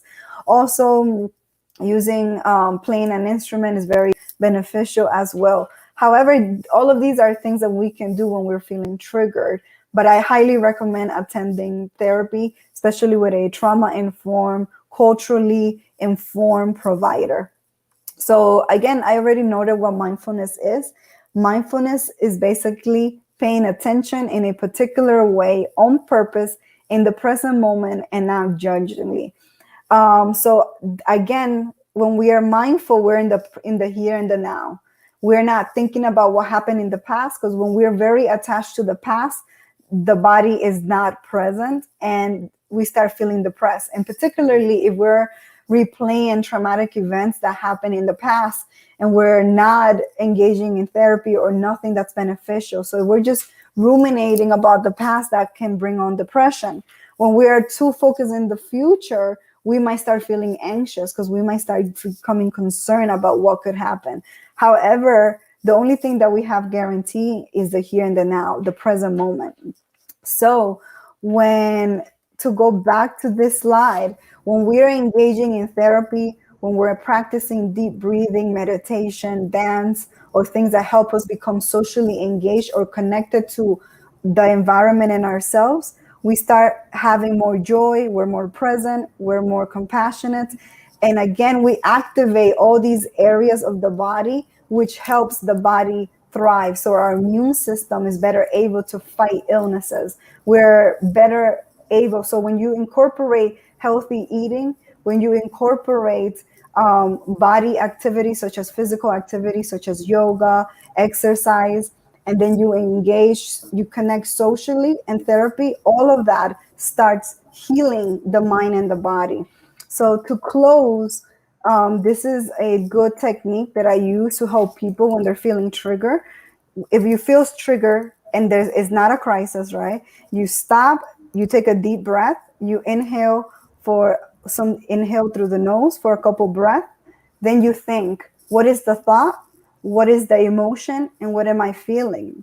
And then you can ask yourself, are those thoughts realistic or helpful to me? And then you decide to do something that is more aligned with your values, not aligned with things that are no longer beneficial. So that is my presentation for today. I hope that you all enjoyed it. It's a lot of information. I did my best to kind of summarize it to 21 minutes. I'm not sure if I went over, but you did, but it's okay. Okay, no problem. But I do want you to Yes. let the people know how they can reach you and get in touch with you and your services that you do offer. Okay. Yes, so you can reach me at Dr. J_empowers in Instagram.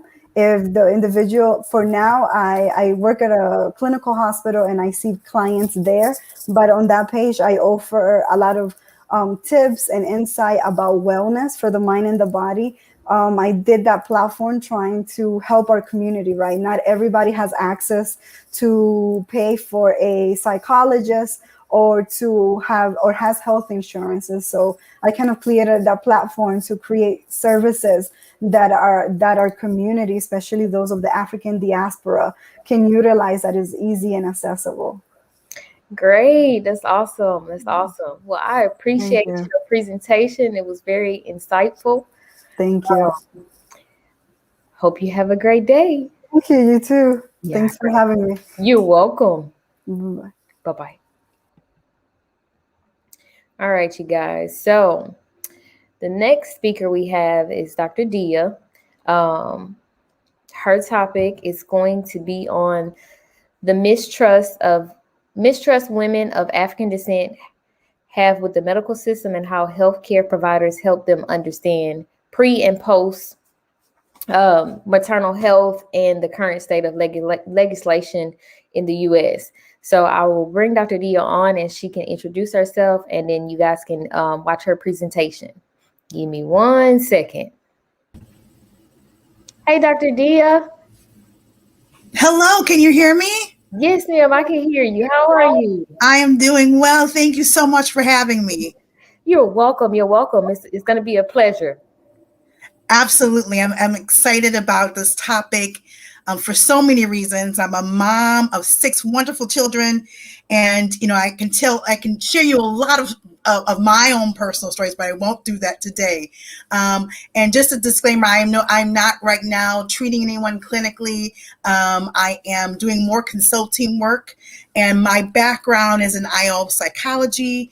I received my first professional doctorate in complementary medicine. I work in acupuncture field for many years. I left my corporate job to do that and to work with the African American community in the United States. And I do herbal medicine as well, holistic counseling.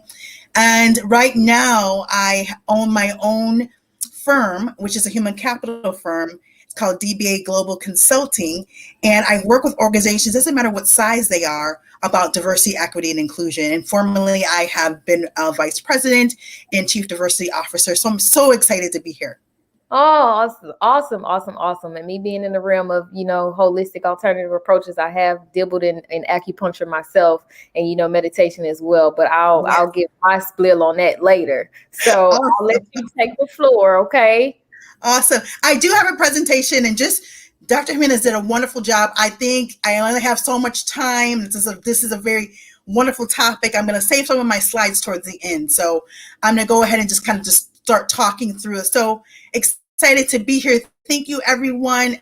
And I just want to celebrate Black mental health today and talk about maternal health, Black maternal health. And I want to say that this is a very important topic because it impacts so much of what we do every day.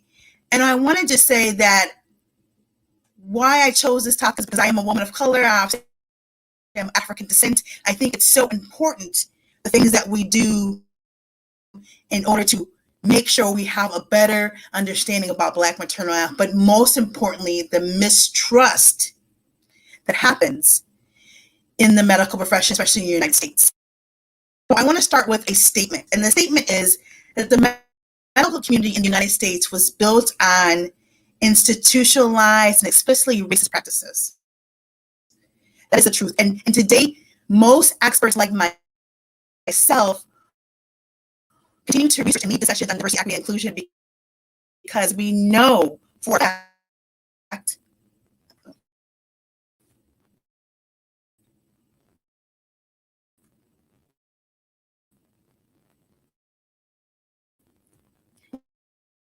fact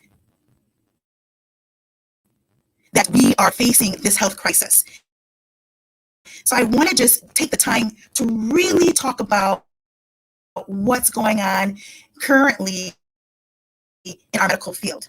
And what is happening is there is so much racism that's happening and mistrust for women of color. And that is so important to talk about today when we talk about Black mental health, the disparities that are happening in our community.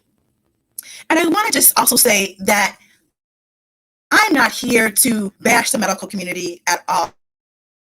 I'm talking from the experience of where we're currently at and where we need to go moving forward. That's really the experience that I want to talk about today. And the fact is when we talk about Black maternal health, this impacts every aspect of what's currently going on in the United States in terms of how we're taking care of one another in the Black community. And I wanted to say that that is something that we have to continue to talk about. These conversations have to continue on, and not just during Black maternal health that happens typically every year, I think it's April 11th to the 17th. We have to continue to have these conversations about what is going on in our community. And one of the things I just want to stress in this talk is that we cannot stop having these conversations. We also have to take action. And part of taking this action is we have to understand what is really going on. And when I made this statement initially, the medical community knows exactly what's going on about these explicit racist and practices. I think people also understand what is that I'm talking about. I'm talking about implicit bias. So what is implicit bias, right? Implicit bias is simply an unconscious attitude and stereotypes that manifest in our justice system, in our workplace, in our schools, and our healthcare system. And implicit bias, also known as unconscious bias or implicit social cognition. And so with that being said, we know there's a lot of work ahead of us to combat what's going on. The health disparities that exist for women of African descent in the United States is well documented. And I say this because I read a lot of articles, I've talked to many professionals, and they talk about this being a blind spot. This is not a blind spot. This is a well documented that we know that women of African descent are 3 times more likely to die from childbirth than our white counterparts. And in the United Kingdom, women of African descent are 4 times more likely to die in pregnancy or childbirth. And yet aside, we're still listing being, in quotations, Black as a risk factor for maternal death. And little has been done to really address these alarming statistics. Black maternal health is so important. And I want to shed the light that is often overlooked on this topic of Black mental health. There's a significant distinction between the huge disparity between the women of African descent and white maternal mortality. And it's not just due to race, it's due to racism.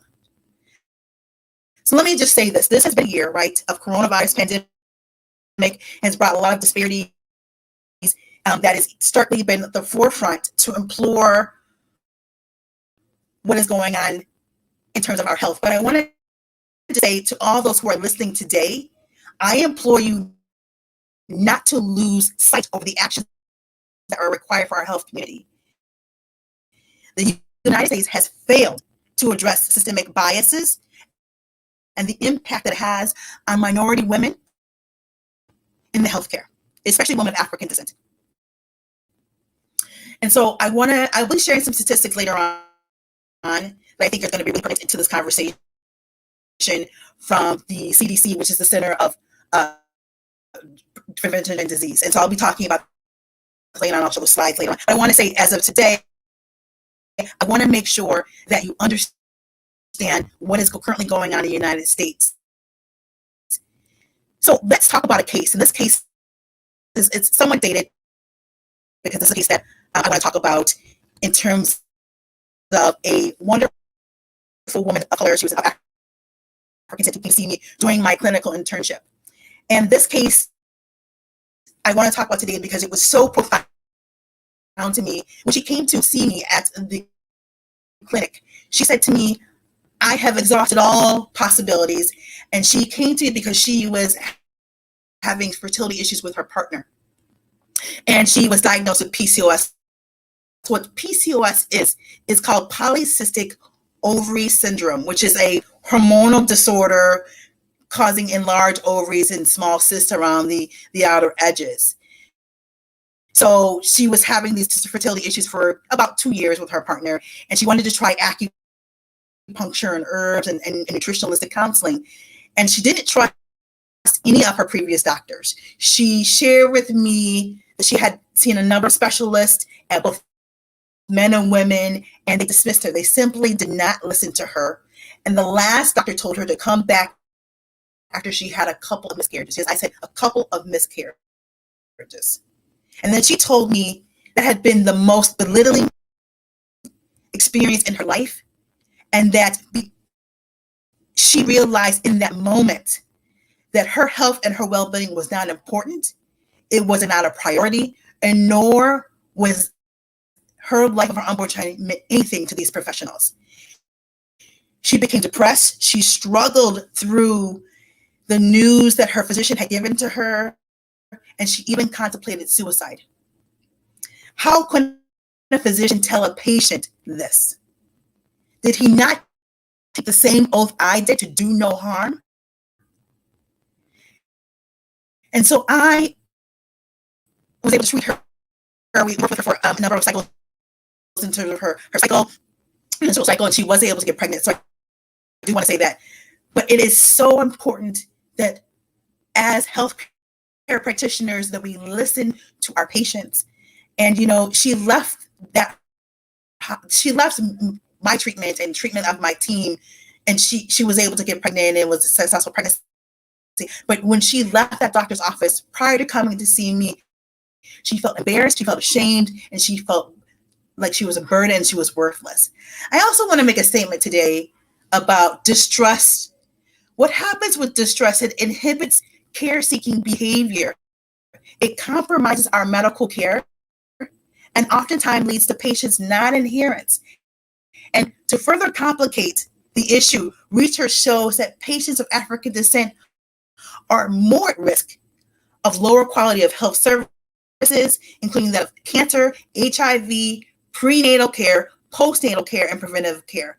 And despite the fact that the United States, being the most advanced healthcare system in the world, spends approximately, are you ready for this, $111 billion per year on maternal, prematernal, and newborn care. And yet we have the worst outcomes.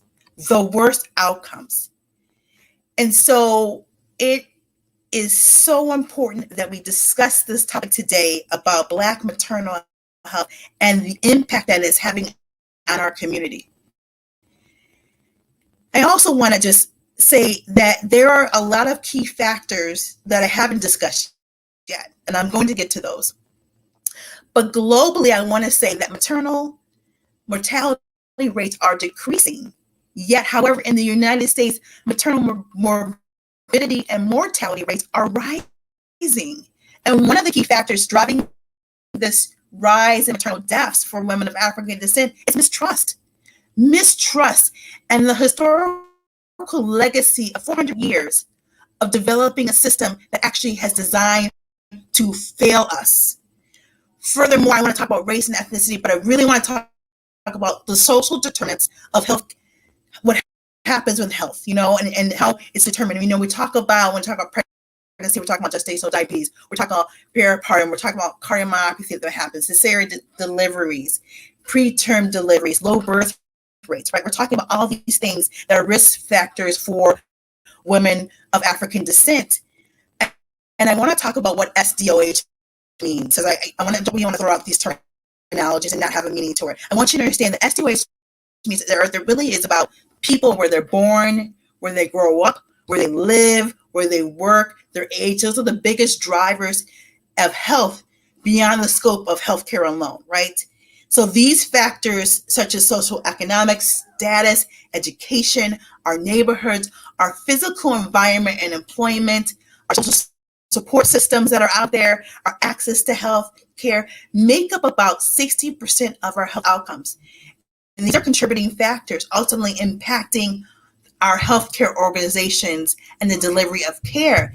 And studies have demonstrated that the SDOH has a significant impact on the risk factors, especially socioeconomic status, that cannot be explained by Black maternal health crisis that is going on in the United States today. I also want to just add, in many of my research and in my own birth stories, it has been a struggle for healthcare providers to hear and listen to Black women of African descent. And one of the strongest evidence of support that I want to talk about today, and this is a heavy topic, it's a topic that's a real topic, is the impact of structural racism that continues in our healthcare system and our medical community. There is a negative societal characteristics of women of African descent that really highlights the attributes, I would say, that exist on the ongoing oppression and diversity. And I want to call out, this is very important, when I'm calling things out, I want to just understand that I'm calling this out because I want to make sure everyone hears this and understand. I want to call out racism-induced stress, because this is a legacy of strength that we face, stress that's going on, that's the current health disparities that disproportionately plagues women of color of African descent. And this is kind of the framework for identifying the mechanisms between stress and health in our population and getting a better understanding of the causation of why we're in this maternal health crisis. So there's no singular reason for the increase of maternal mortality and dispersion in the Black community. There's not a singular, there's multiple reasons. I mentioned before, lack of access to quality, affordable health care, long-standing health disparities that are happening, that's playing out. And for people in the Black communities, especially people of community of color, these factors are compounded by systemic racism that is going on, discrimination, implicit bias of the medical treatment, and we're receiving suboptimal care that's resulting in preventative deaths. And the recent societal and global events that have happened really does emphasize health disparities, right? And it's plagued people of African descent for centuries. And, I do want to bring up COVID-19. The Black community has been impacted by that, of course, but not just that. The over-policing and brutality against Black people that have been witnessed in the media in this nation. And we're just coming off of 1 year, May 25th, the murder of George Floyd. These events, among countless others, bring to reason of this legacy of mistrust that remains today, that negatively affects the delivery of care that we receive. And I want you to understand that the U.S. healthcare system, to talk about the mistrust that is going on, we have to explore the historical roots. And minority women, especially women of African descent, have a very fraudulent relationship with the medical system. We do. We have a very fraudulent. This mistrust is built in. And because the mistrust is built in, so many of us are not getting the care that we need. And, women of African descent feel this trepidation when they're seeking out medical care and treatment for healthcare providers. They, this whole thing of upholding, you know, where we're currently at and the treatment and the cases that we see and the medical distrust is a result of historical treatment of African Americans in the United States and our medical system. And the United States medical institutions have a long legacy of discriminating and exploiting Black Americans. This is something that is a haunting remembrance of what remains ingrained in our collective conscious in our community. And historically, medical establishments use African bodies without consent for its own advancement and supported medical theories and technologies and institutions to strengthen their own systems of injustice. And you know, I want to talk about slavery because that's real. It's still here, and you know, I talk about persistent slavery as well, syndrome. But I want to talk about in the 19th century, 90% of Americans of African descent resided in the southern states, and they were slaves.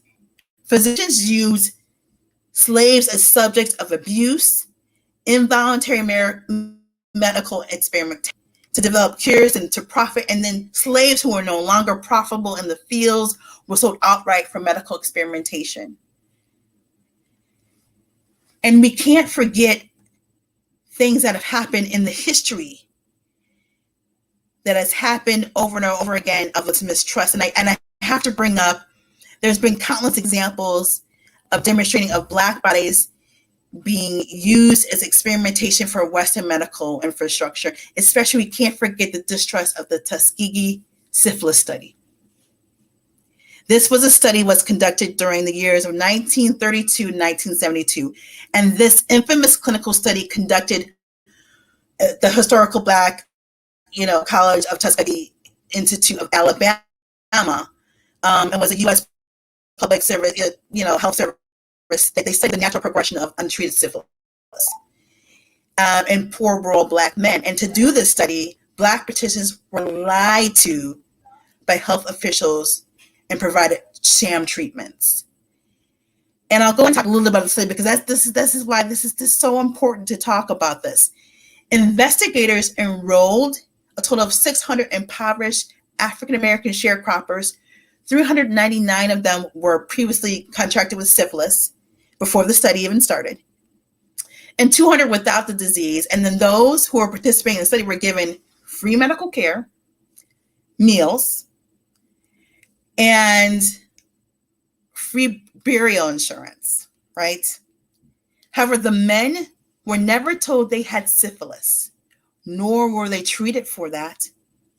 And they were told, quote unquote, they had bad blood, which means a local term that's used to describe several different illnesses, like maybe including syphilis, anemia, and fatigue. And this study went on for 40 years, where researchers failed to treat patients. And so this is so important that we talk about things that are happening in our community, and the reason why we have this medical distrust in the Black community, especially among women of African descent. The medical community needs to take responsibility to confront this ugly, marked past where they bred the suspicion of distrust and cynicism that's now where it's part of this our Black collective, right? So what, I know I've talked a lot, there's a lot to process, I've talked a lot, I don't have time for my slides as well, but I want to say that what can we do to incite change? What can we do? Black maternal health is so important, and I want to talk about this, but what do we do in this moment? Advocacy is number one. We have to, as professionals, those in healthcare, those in mental health, those across the board, nurses, any healthcare professional, healthcare practitioners, as I am today, as I do consultants with different kind of organizations, we have to have advocacy tools. And so what does that look like when I talk about advocacy? We're talking about how do we ask the right questions regarding our care, right? And we have to really ensure that we're asking these questions as necessary. So it's really, really important that we talk about how we're going to do that.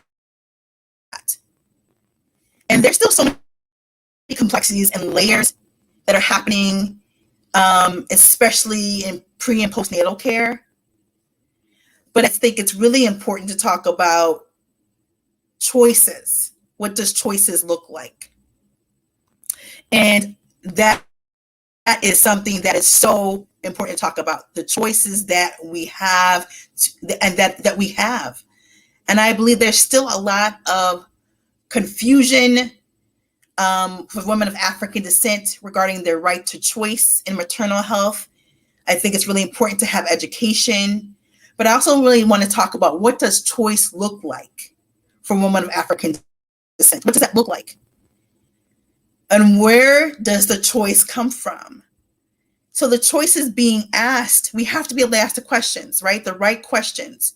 And those questions, we have to be able to feel comfortable and safe in asking our healthcare providers.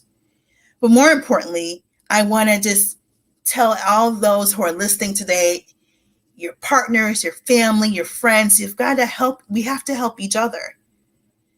And so understanding there's going to be complications in any pregnancy. Many African-American women of descent have not gone through a pregnancy. That may be their first time in pregnancy. And so, I always say, we know what we know, and what we don't know, right?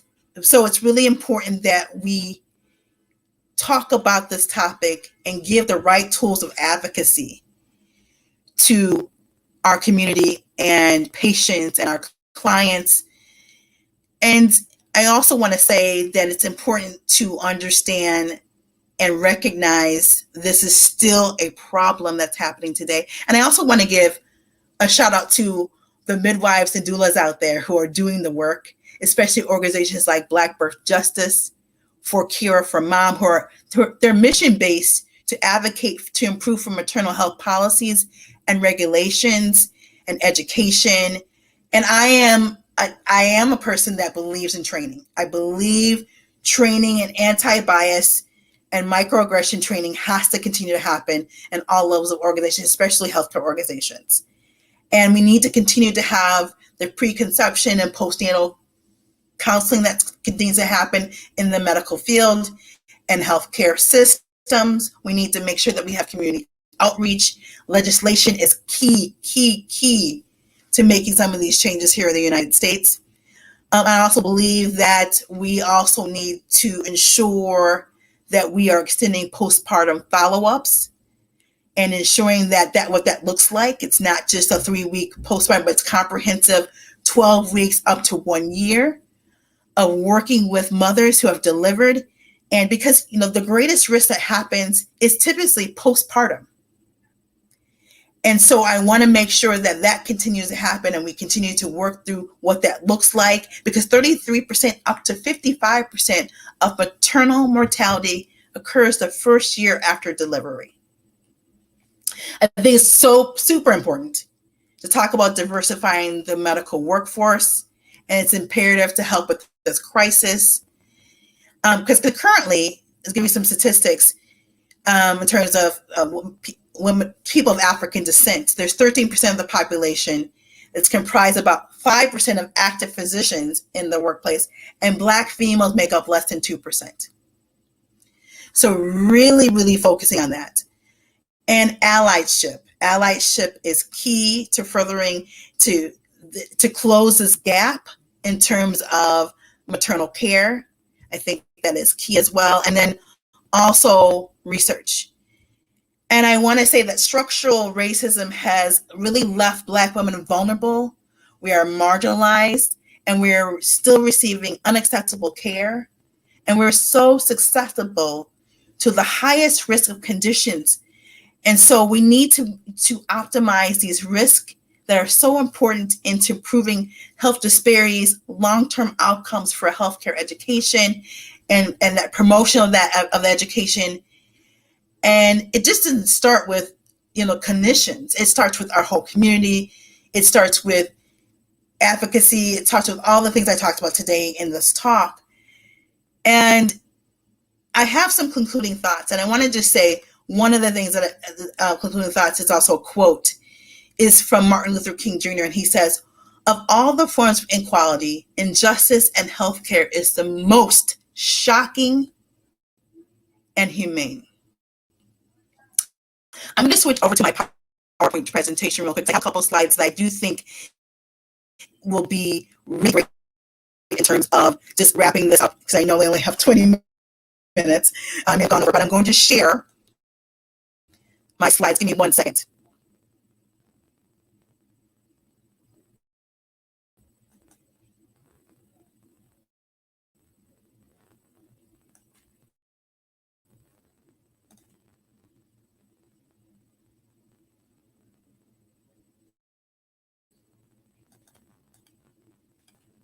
So I'm switching over to PowerPoint now.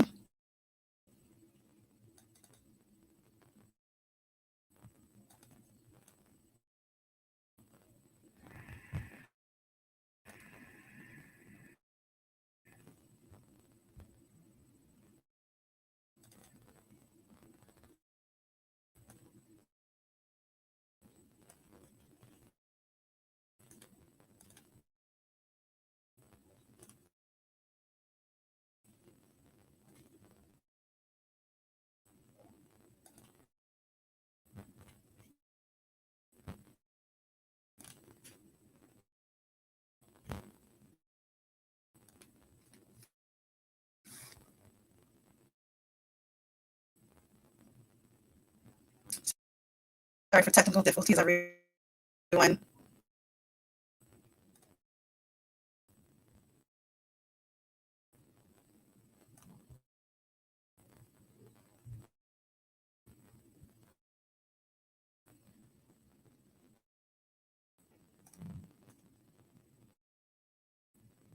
Hoping to be able to get the slides up.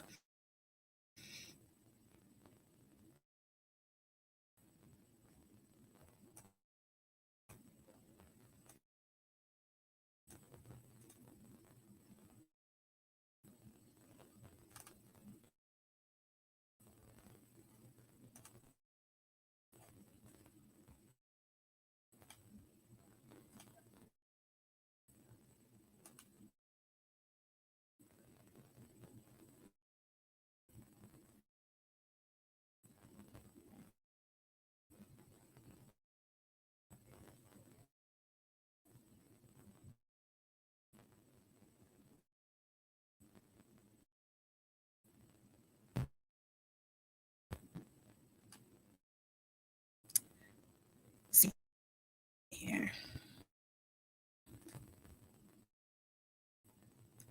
Can't see the slide. Okay, we'll try it one more time.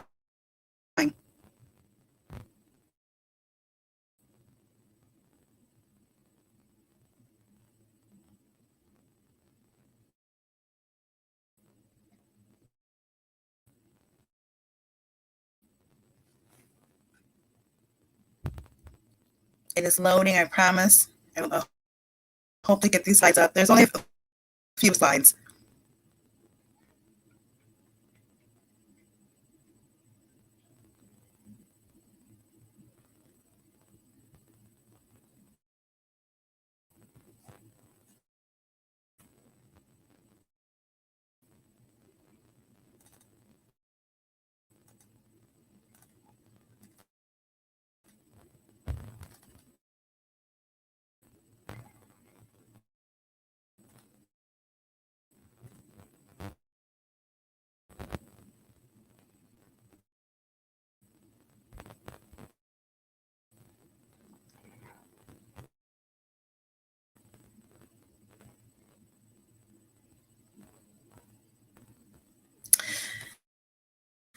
I don't know if we get the slides up, but what I want to share with everyone is that what I wanted to share was the CDC slide.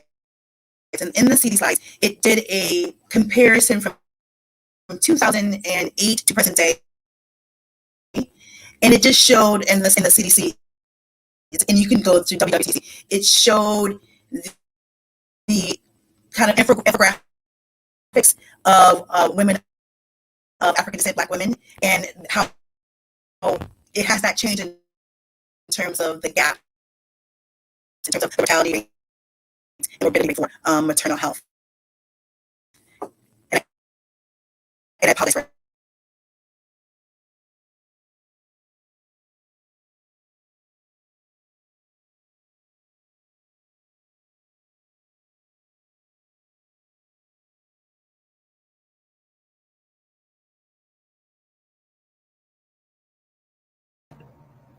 Oh, I'm sorry, guys. I think we lost Dr. Dia with her connection.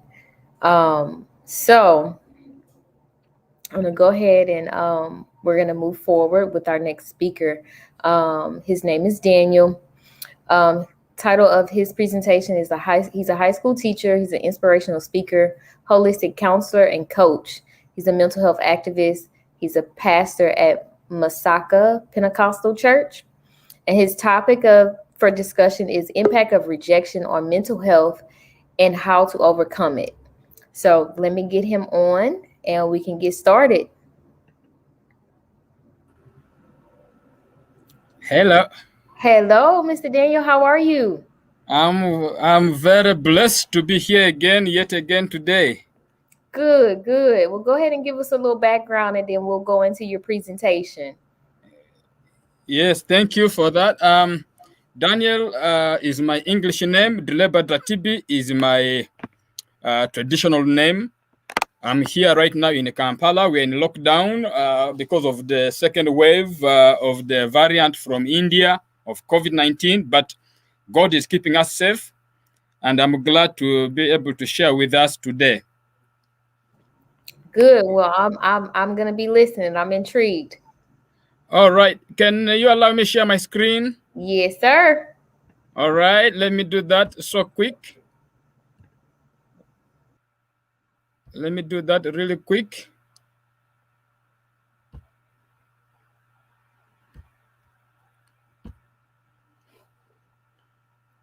All right. Are we on?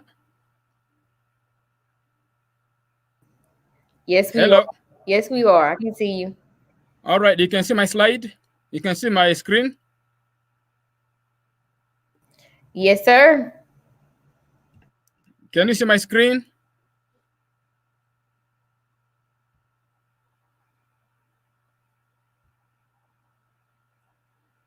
Hello. Yes, sir. I can see you in your screen. Hello. Can you hear me? All right.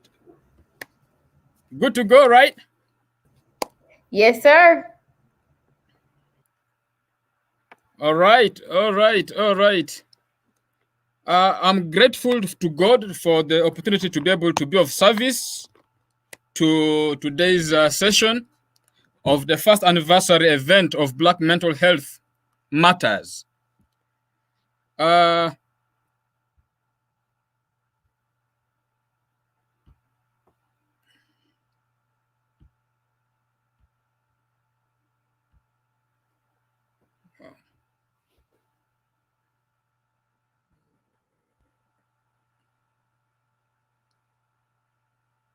do I share this?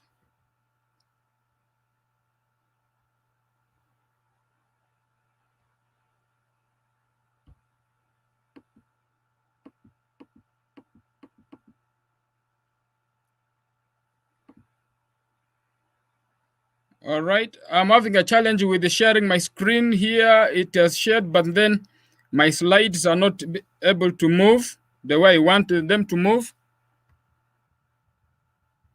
What could be the cause of this? Slides. Can move slides. Wow.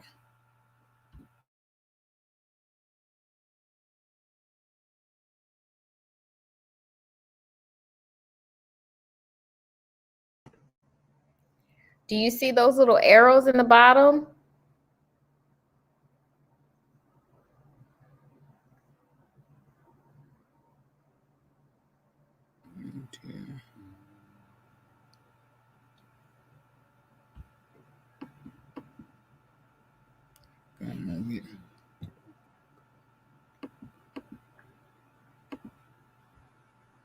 Yeah.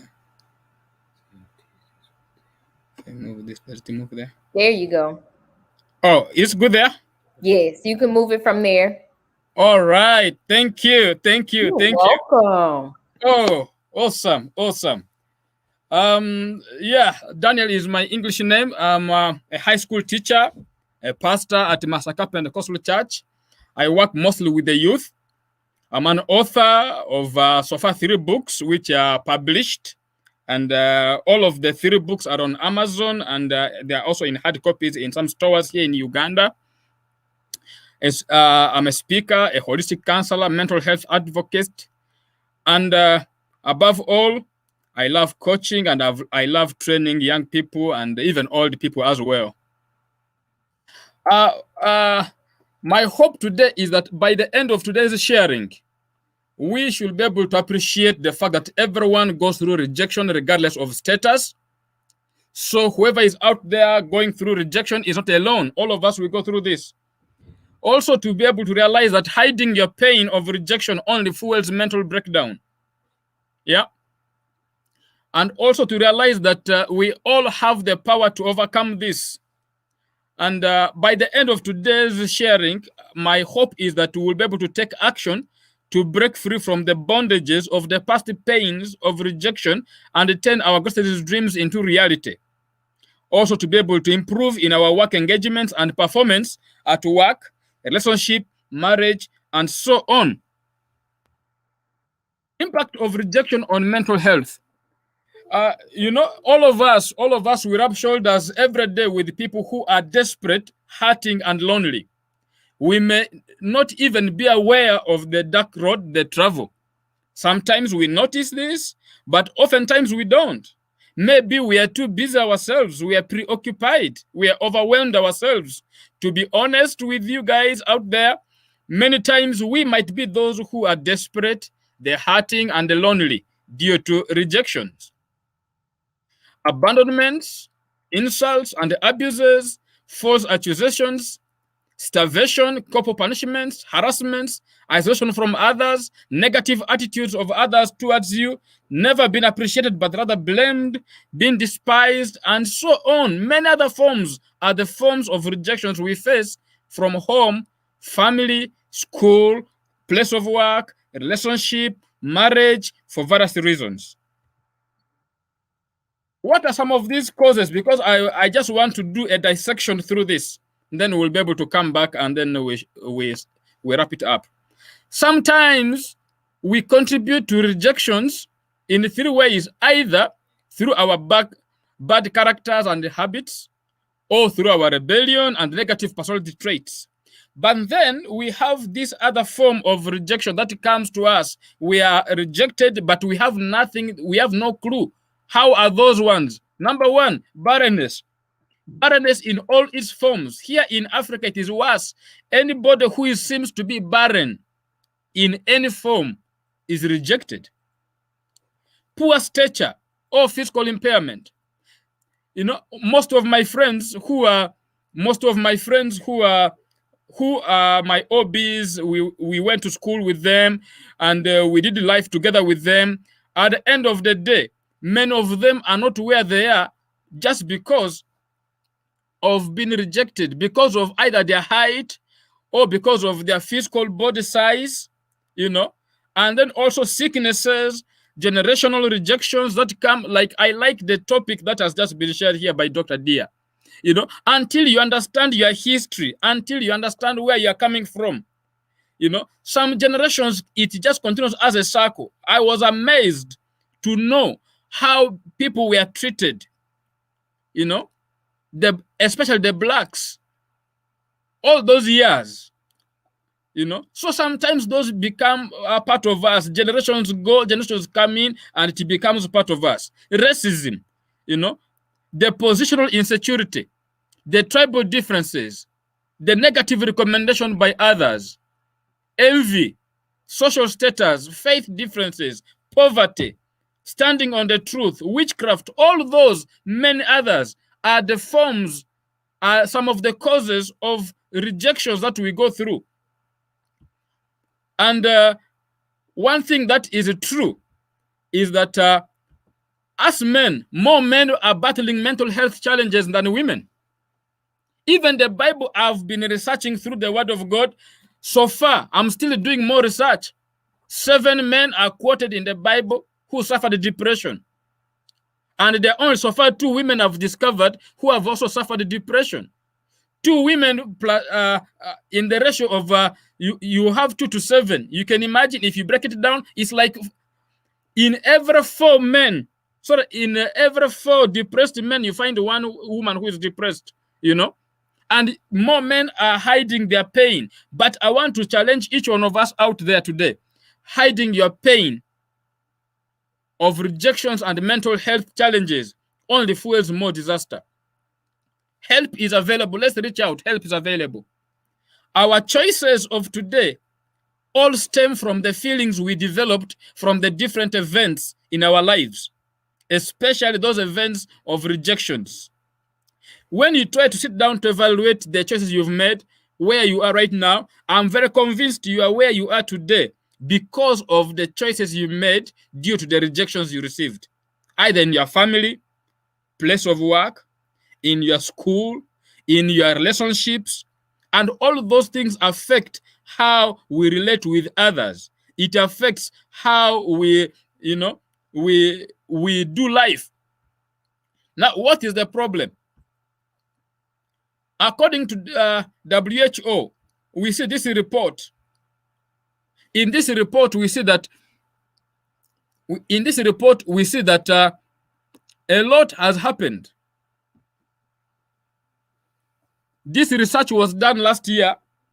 You can check it out. According to WHO report, 30th of January 2020, 800 people die of suicide every year. Break it down in your own nations where you are. Bringing it down to Uganda as an example, due to COVID, it is even worse. In fact, I shared the other previous time on this subject, and I said the people who died in the first wave of coronavirus in Uganda and the people who died of suicide were more than the people who died of coronavirus in Uganda. Why? Because suicide has taken the center stage, and many people seem not to care about this, but it is actually real. It is happening. We are seeing challenges over challenges over challenges, all coming from this. And it is even worse. Now, due to the compounded effect of rejections received from family, place of work, relationships, marriage, and so on, many people are in prison right now.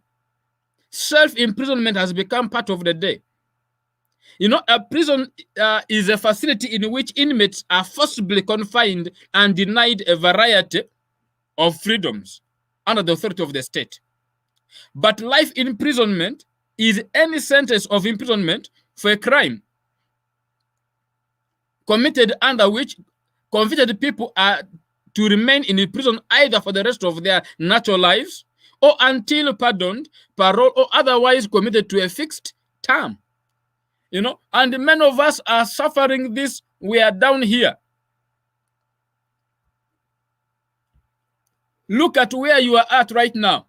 Chances are, because of the impact of rejection, you are either confined in any of those prison cells. That picture of mine depicts somebody who is in a prison cell, who is at a fix, who is in the thorns, who is in a place of confinement, but it is a horrible place. Physical prison. How does this come in? Many people who are out there, they are starving themselves to death. Why? Because of the pains of being abandoned, because of the pains of the rejection. They find themselves in a physical prison. They're not eating healthy. Financial prison.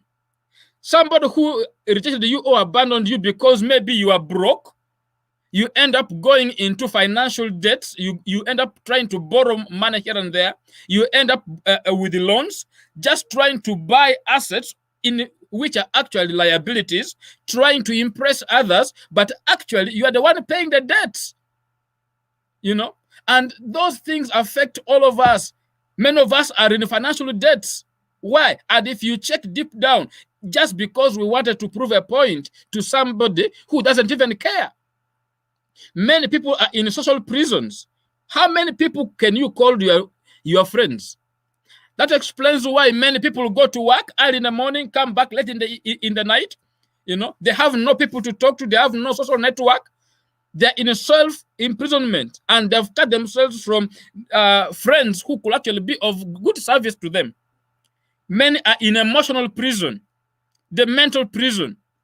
Many people, in fact, looking at my book here, people who reject you will give you either they will say no, or they will say never, or they will say impossible, or they can say no. But then if you look at yourself, because of the previous experience of the past, you've locked your mind based on the experience of the past. You have told yourself you will never do this again. You will never relate again. You will never date again. You will never try anything to do with the marriage again. You will never try business again. You will never do anything again. You will never trust this kind of group people again. Why? Because of the previous past experience. And you put yourself in a mental prison where you choose to suffer in that place of isolation in your facility of your prison cell. Many people are suffering spiritual attacks. Why? They are even spiritually, they're also in prison. They're in the bondages. And all this is coming from because of the pains of rejection. You know, look at your life, just look at whatever is around you.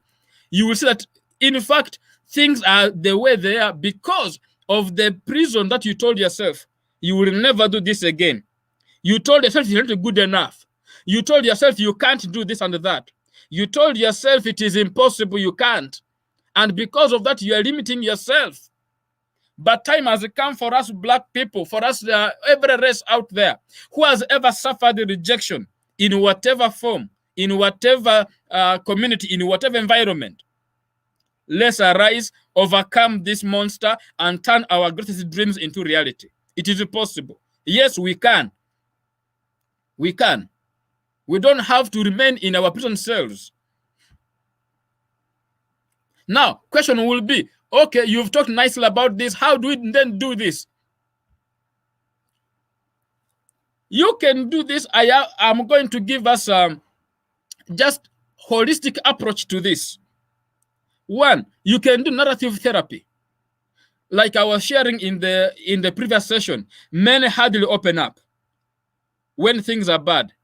That explains why there is a high rate of mental breakdown amongst men and all the worst effects. You know, identifying and growing your gift will help you. If you can choose to identify your gift, what can you do best with the least amount of effort? What can you best do? If you can identify your gift and you grow that gift, you know, maybe it could be a gift in music, could be in dancing, could be in drama, could be in writing, could be athletics, could be speaking. Focus more on your gifts than those negative and bad feelings. As a Christian, I also advise you, cast those burdens of the rejections. Cast those burdens to God. Because when you cast those burdens to the Lord Jesus Christ, he will be able to take care of that. That's why the Bible says, cast your burdens because he cares. He will be able to take care of that. Believe the word of God for what God says. A lot of promises are in the book here. A lot of them are in the Bible. Take them. Improve yourself through self-help books. Forgive yourself. This is one critical moment here. I want to spend more time on this. I want to spend more time on this. Forgiving yourself is very critical in overcoming rejection. You know, forgiving yourself is very key. And if you can forgive yourself, I can assure you, if you can forgive yourself, everything will fall in place. You are where you are because of unforgiveness and because of the pains of the past. And sometimes you think you've actually overcome it, but a moment comes and that old pain, you know, pricks you. Before you know it, things are falling apart. Forgive yourself for whatever error. Forgive yourself for whatever happened. And when you do that, you will be able to break free from the pains. How else do you break through here? Engage with others. Engage with others. There are many support groups. Engage with other people, you know. And if you can do that, I can assure you, things will fall in place. There are so many I could share, but because of time, I want to just share those few. But most critically, forgive yourself. Improve yourself. Identify your gift and grow that gift. You know, I like what one of our greatest footballers of all time once said, J.J. Austin Okocha, the former Nigerian footballer.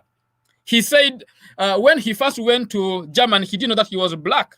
When he went to Germany, racism was at the highest peak. And those guys just were calling him names. But then he asked himself, what can he do? And then he began dribbling those fellows. And the guy said he dribbled those Germans until they ate grass.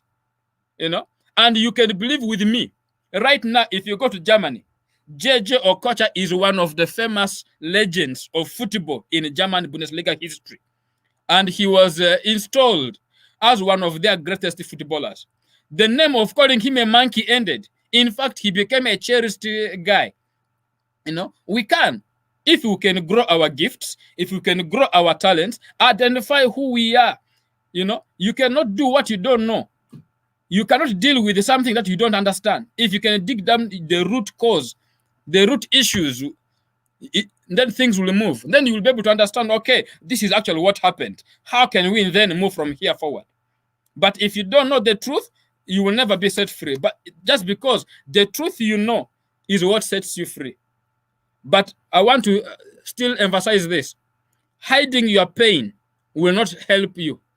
Hiding your pain will only promote. But moving forward, I want to challenge each one of us. We can do this together. We can overcome rejection and turn our dreams into reality. Be where we are supposed to be. I know a lot has happened. There are so many side effects, a lot of effects of rejection that I could quote. Because actually we discussed this earlier.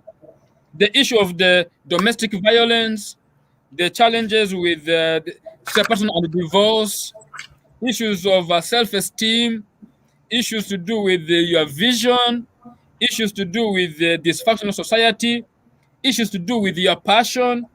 You know, the anger that you have right now is created by rejection, the feelings of not being feeling good enough, the bitterness, the envy, the jealousy, the poor health, you know, the suicide and murder that is happening. You know, all of these are happening because of the pains of rejection. But you are not alone. So many of us have suffered this all together. But then we didn't die. My call to each one of us, let's appreciate the fact that all of us will go through rejections. But it has a negative impact on our mental health. So many people are dying of suicide.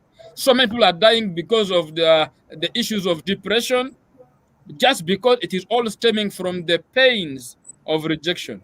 One thing leads to another, you know. And my call to each one of us, let's be each one's keeper. Find somebody find somebody to share with. If you can get a fellowship and be in it, you know. If you can be in Rotary, you can be in Lions Club. Find a group where you can be. If you can be in a church setting, be in a church. Have fellowship, be with the people, share experiences. All of those will be able to bring healing to you, and you will be able to advance with the support of other people. You know, the challenge is when we walk through this, when we walk through pains of rejection, one thing that happens is what seemingly seems to be very huge to us can actually be a minor thing when it is shared with others. And it is possible we can do this together, friends. Let's do this together. Let's do it. And it is possible. We can arise, we can overcome rejection, and we can turn our greatest dreams into reality. And it is possible. Maybe can I get some questions? Any questions?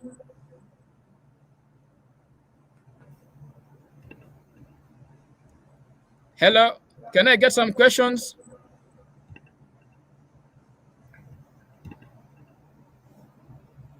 No. Hello, any questions? I hadn't got any questions, but I think you touched on a pretty good topic with rejection and the foundation of it itself. A lot of our mental, areas and concerns start with rejection, and I think a lot of it comes from not being able to accept that and own that particular issue that you're dealing with. And once you can get to that point to where you can actually own it, recognize it, own it, and move forward with it, then you can actually start the healing process. So yeah, you touching on that rejection portion of it is a huge part of the process in itself.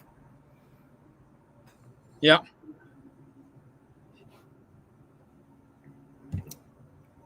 Any questions that can arise from there? No. All right, I just want to share this last slide. Okay. Though it's not, let me see if it can come through.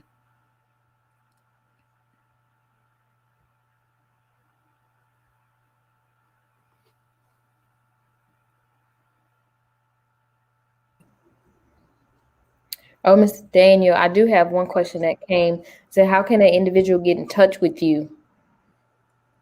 All right. Get in touch with me. Should be very easy. I'm going to leave my contact down here so that we can be able to chat more. Okay. They can also you can get me on Facebook with the same names. That is the quickest. You can check me out on Facebook. Okay. And then this book, Overcome Rejection, is on Amazon. Somebody can be able to get it on Amazon. You can be able to check all the 3 books: The Hope in the Age of Depression, The Yes You Can, and Overcome Rejection. All those books are available on Amazon. Okay. Yeah. All right. Is there anything else you want to share? I wanted to share the last slide, but I'm having challenge with it right now. If I can just get a minute here. I can just get a minute.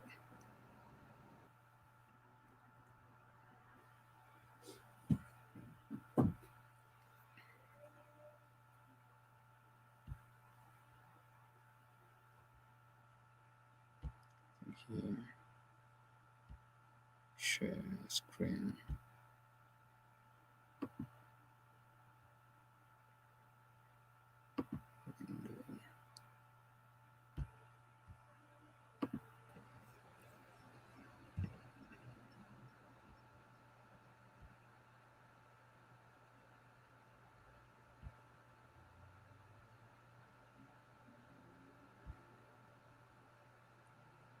All right, here we go. What I wanted to just say is many of us are in a place of survival right now. So my call to each one of us, let's get to the shift. Let's shift from simply surviving to thriving. We've survived long enough, That's why you say, if he goes, it's fine. After all, I have this, I will survive. It's not about survival. We must thrive. We must, we must shine. It's no longer about surviving. Many of us have been held back. We need to release those blocks that are holding us back to be able to break through. Many of us are still in the pains of the rejection. Let's keep, let's break through from those pains. Let's discover our true genius, our gifts, Let's discover those true genius of ourselves. Let's improve on our work engagement and our performance. I like the previous chat we had. Many of us are in relationships which are not working. They can't even work. And then we still want to keep there because we think it may work. We think we have a history, we've come along, so we must commit and live life when we can't even agree, so we can be able to work through stuff, so that we can be able to, you know, move from where we are to where we're supposed to be. Let's break free. And this mentality that we're not good enough has been put on our heads. We have been indoctrinated negatively by society, by foreign influence, you know, by circumstances. But then time has come for us to be able to arise and move on, knowing that we are not supposed to just survive. We should be able to thrive. We should be able to excel at our place of work. We should be able to be successful in our marriages. We should be able to be successful in our, you know, in our calling, in our professions. Yes, yes. I appreciate you, Mr. Daniel, for dropping a wealth of knowledge on that topic. Thank you. Thank you. You're welcome. I hope you have a great day. Thank you. You're welcome. God bless you. God bless you too. Would you mind if I pray for you and others who are out there? No, I don't mind. All right. I just want to share a brief prayer with you there. Lord, I'm just grateful for this opportunity. I want to thank you for my host, and I want to thank you for every listener out there.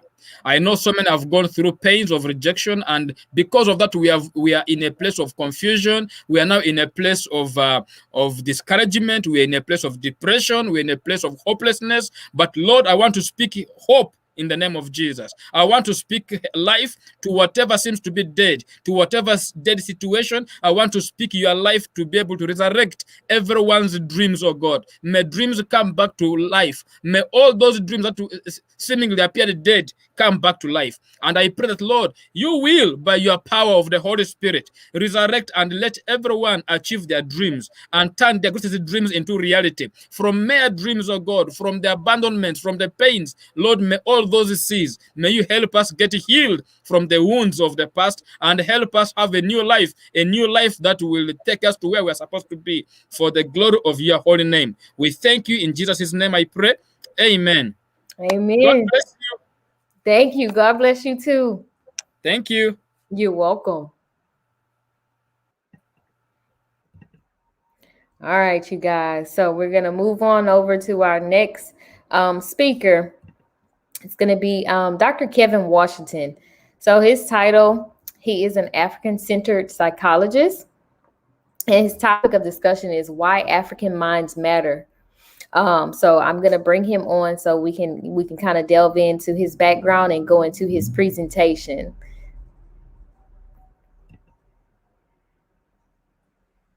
Hey, Dr. Kevin, how are you? I'm doing well, Dr. Thomas. How are you doing today? I'm doing good. You're holding up pretty well. I am. Yes, sir. Well, I will let you give your background, kind of give us where, you know, what your topics are, and you can kind of delve into your presentation. So the background is that I'm an African-centered psychologist, founder of Ubuntu Psychotherapy, dealing with the dynamics of trauma caused by, of course, enslavement and other atrocities to people of African descent, the desires to recenter African people back into their greatness such that there is an expression and a feeling of empowerment rather than it living as a diminishment of someone else's reality. So currently I'm reside in the US and just came back from the Gambia, doing research there on who we are and why we are, what we are, dealing with the enslavement experience, which was a phenomenal moment. And so we talk about homecoming Gambia, and that is what we're doing. We're taking people back to the space where we know that much of the atrocities occurred to people of African descent, to repair, to heal, and to restore who we are. So that is a short run for what we do. And I just wanted to again thank you for hosting this, and thank Daniel for bringing forward this idea of mental health and Black mental health, and it matters. Well, I appreciate it. You said that that's a short, brief interview, but you have a long CV, so that's a lot in itself. So I'm going to go ahead and give you the floor and let you present your topic. So one of the things that's critical to understand is when we talk about Black minds mattering, we have to ask the fundamental question. I'm working to share the screen here in a very trying to be clandestine about it, but I'm not being so. is we have to recognize why Black minds matter. When we talk about the issue of mattering, we have to know that the lowest denomination of an experience is simply to matter. And so we talk about matter. It's not saying that Black minds are greater. We're simply saying that Black minds matter. Just let me know now, is the screen sharing properly? Because I'm not able to see you all. Yes, sir, it is. So is everything, I'm not there, but the screen is there, or I'm somewhere and you can, and we have it. Yes, sir. So I want to make sure we have the ways to contact, to connect. Before I go into this, of course, mwata357@gmail.com, Mwata Speaks, and Nyansapo Empowerment. Nyansapo Empowerment is the counseling and psychotherapy piece, and also Speak Black to Me YouTube channel. And so that's where we have a full conversation about who we are as a people. And so Mwata 001 on Instagram. When we talk about the idea of Black minds matter, and the least denominator is simply to matter. And again, not saying that Black minds are superior, not saying that Black minds are the best. It's simply saying to matter. And so it has been a major challenge for people of African descent just to matter. All right. And so we recognize that the matter part is based on the incursion of another population. Of course, we know about the Arab invasion in the context of African reality and the enslavement experience. We know about the Europeans, the Portuguese, and the others, the British, and their conversation about African reality. And so we are constantly defining ourselves in the context of an alien construct. And so we simply utilize their discourse to describe the highest order of our relationships. We utilize their diminuted language, such as the word, the N-word. And so we use that as a high order of communication. We have females calling one another female dogs, bitches. And so we have that as the idea of relationship. In reality, that is a diminution of who we really are. And thus, it is an indicator of the dynamics of a mental process that has taken place, that there's a mental breakdown, that we honor our oppressor more than we honor our true beings. And so when we talk about the idea of psychology, we know that the word psyche comes from the Greek goddess of the soul. And the word psyche comes from saku, which means that which inspires life, according to Gerald Massey in his book of the beginnings. It is a hyphenated construct of su-ki, which is a she-soul construct. So what we recognize is that when we say, why do Black minds matter? I want to pause right here and say, Black minds matter because without the origination of the construct of psyche, of saku, we would not have psychology. So the foundation of the idea of mind and mental processes goes back to African people. And so we have to move from this state of position of honoring the oppressor by utilizing oppressor's discourse and honor the true divinity of who we are as a people. We understand that in ancient Kemet, they knew that the mind was the primary cause and cure for disease, that the mind was the thing that created, but also the thing that also created the cure. And so when the mind is out of order, there is some problem. So this is an old process. It didn't start with 1879 in Leipzig, Germany,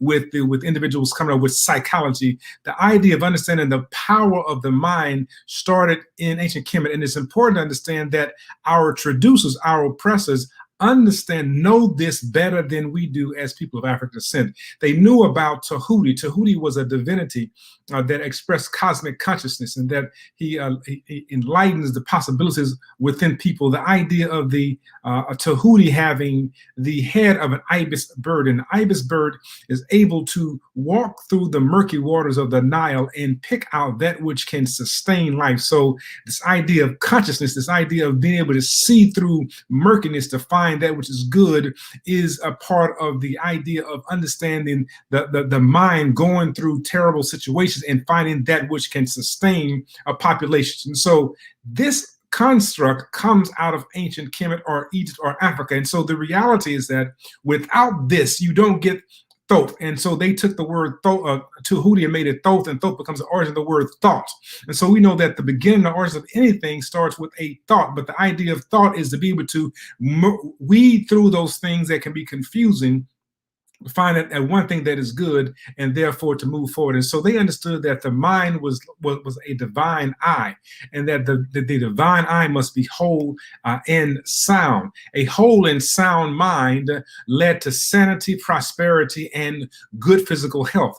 And so we talk about why Black minds, African minds matter. It's understand that without your mind, right, you do not have sanity, you do not have prosperity, you don't have good health. And so one can be sitting in a space where there is a great deal of wealth, but cannot ascertain that particular wealth because their idea of who they are, what they are, and why they are is distorted. And so we know that Tahuti, it was later known as Asclepius among the Greeks, and his daughters was Hygeia, health, and Panacea, which is healing. And so they have used African constructs to build their entire narrative, and thus we believe that the replication is the authentic presentation, but in reality, it is coming from the origins of African mind. And so this is why African minds matter, because without the minds of these individuals, without the minds of African people, you wouldn't have a panacea, you wouldn't have hygiene, you wouldn't have the constructs that exist. And so they had these priesthoods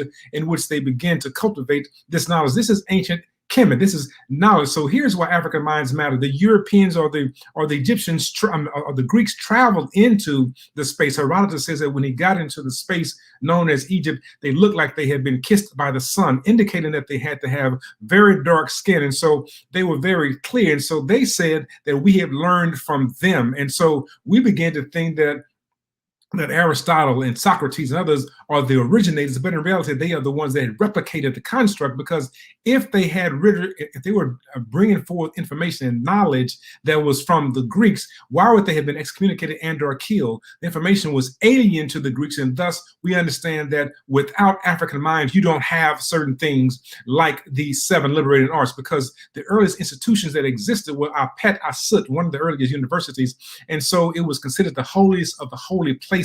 And in this particular institution, one studied math and science, but they had what was called the liberating arts. They had grammar, logic, and rhetoric, called the trivium, and the quadrivium was called arithmetic, geometry, music, and astronomy.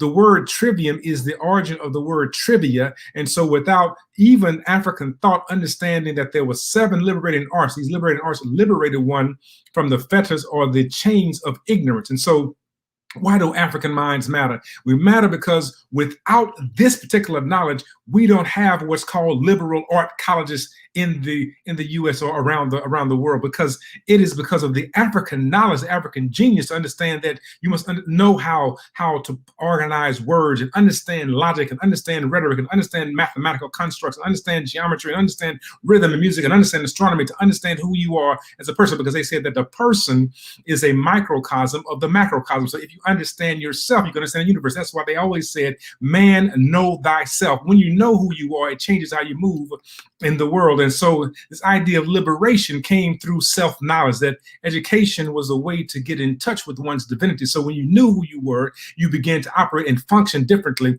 in the entire world. And so we know that even this knowledge transmitted over into Timbuktu, which was an institution of higher learning that individuals traveled to, and that there were 700 volumes of books that survived after they had been burned by the Islamic invasion. Think about 700 books of volumes survived. How many books have they written? So when we talk about African reality being low culture and being oral, it is a fabricated discourse, because we recognize that these individuals, the kingdom of Mali, the understanding of Mansa Musa and other individuals, this was high culture. And so without African minds, you don't get the knowledge that you have today. African minds understood what we know about in Abu Simbel. Abu Simbel has these particular statues that exist, and light shines through this particular porthole outside of Abu Simbel. The light shines through this particular portal 2 times out of the year, February 22nd and October 22nd, and it shines straight through to the back to hit the same images inside of the particular monument. So if people did not understand geometry, rhetoric, logic, they didn't understand astronomy, they could not construct a building. And to this day, this happens. This is high knowledge. This is high culture. And so the reality is that our people, the African mind, was creating reality greater than anything that has been known. And yet we somehow believe that Africans are inferior. It is not the issue of it being inferior. The reason why somebody keeps attacking someone else is because they haven't defeated them yet. The reason why Europeans and others keep coming after us is because they haven't defeated us yet. And the second thing is that know that your enemy knows your strength and your values long before you recognize them. And so here we have the temple of man that was created. And so inside the temple symbolized when you enter the temple in the base level, you come in at the foot level, that you are a lower level learner and you ascend to the highest order within that particular space. It is very akin to coming to a college as a freshman and becoming a sophomore, a junior, and senior, and then you can learn to be a professor. They had the Haramaket, known as the Sphinx. The Sphinx is an erroneous name, but understand that during the vernal and nocturnal equinox, the Haramaket, the sun traces the head of the Haramaket with perfection, symbolizing the sun, symbolizing a higher reality. And I want to show you the power of African mind. It said that if you have your mind in something immersed higher than itself or greater than itself, you'll be able to control your animal urges. So the head symbolized the higher self and the body symbolized the lower self. But it can only guide and govern if it was immersed in something greater than itself. And so the sun was seen as a higher reality, not seen as God, but seen as a presence of a God construct, because it was able to hit everyone indiscriminately. So this is the idea of the mind. Some talk about pyramids. Pyramids means house of fire. And so they thought that people were replicating volcanoes. But in reality, these various structures, and let me pause for a moment to say that Pythagoras could not have possibly come up with geometry if these geometrical shapes existed long before Pythagoras came along. So here is the power of the African mind. And so through some of these various portals on various pyramids, one had access to seeing celestial realities. And then sometimes the stars hit certain portals and altars throughout the entire year. And so this is the understanding that the African mind knew that it was a part of the universe and had to operate in harmony with it, and studied it. How many thousands of years would it have taken to come up with this knowledge and understand how to capture Orion and so forth and so on, what later becomes known as Orion and Isis and so forth inside in the celestial world? Think about that. And how could one actually construct the three temples or the three pyramids just as if they were the star constellations that existed above? Understand that when you know how the universe operates, you can create various calendars. And so what is the first stellar calendar was invented 10,000 years ago. Here's the power of the African mind. So people talk about things starting on what's called CPT time. We call it Color People's time, or in Gambia it's called Gambian Potential time, or Africans never start things on time. But in reality, let's start with this. Let's start with this, as a matter of fact, that if it had not been for Africans understanding the concept of time, there will be no time. So anytime I start an event is my time, because my ancestors started time in the first place. So, and how do we count it and measure it? So the solar calendar was invented later, 4,100 BCE, some suggest. And so this is this calendar that many people use.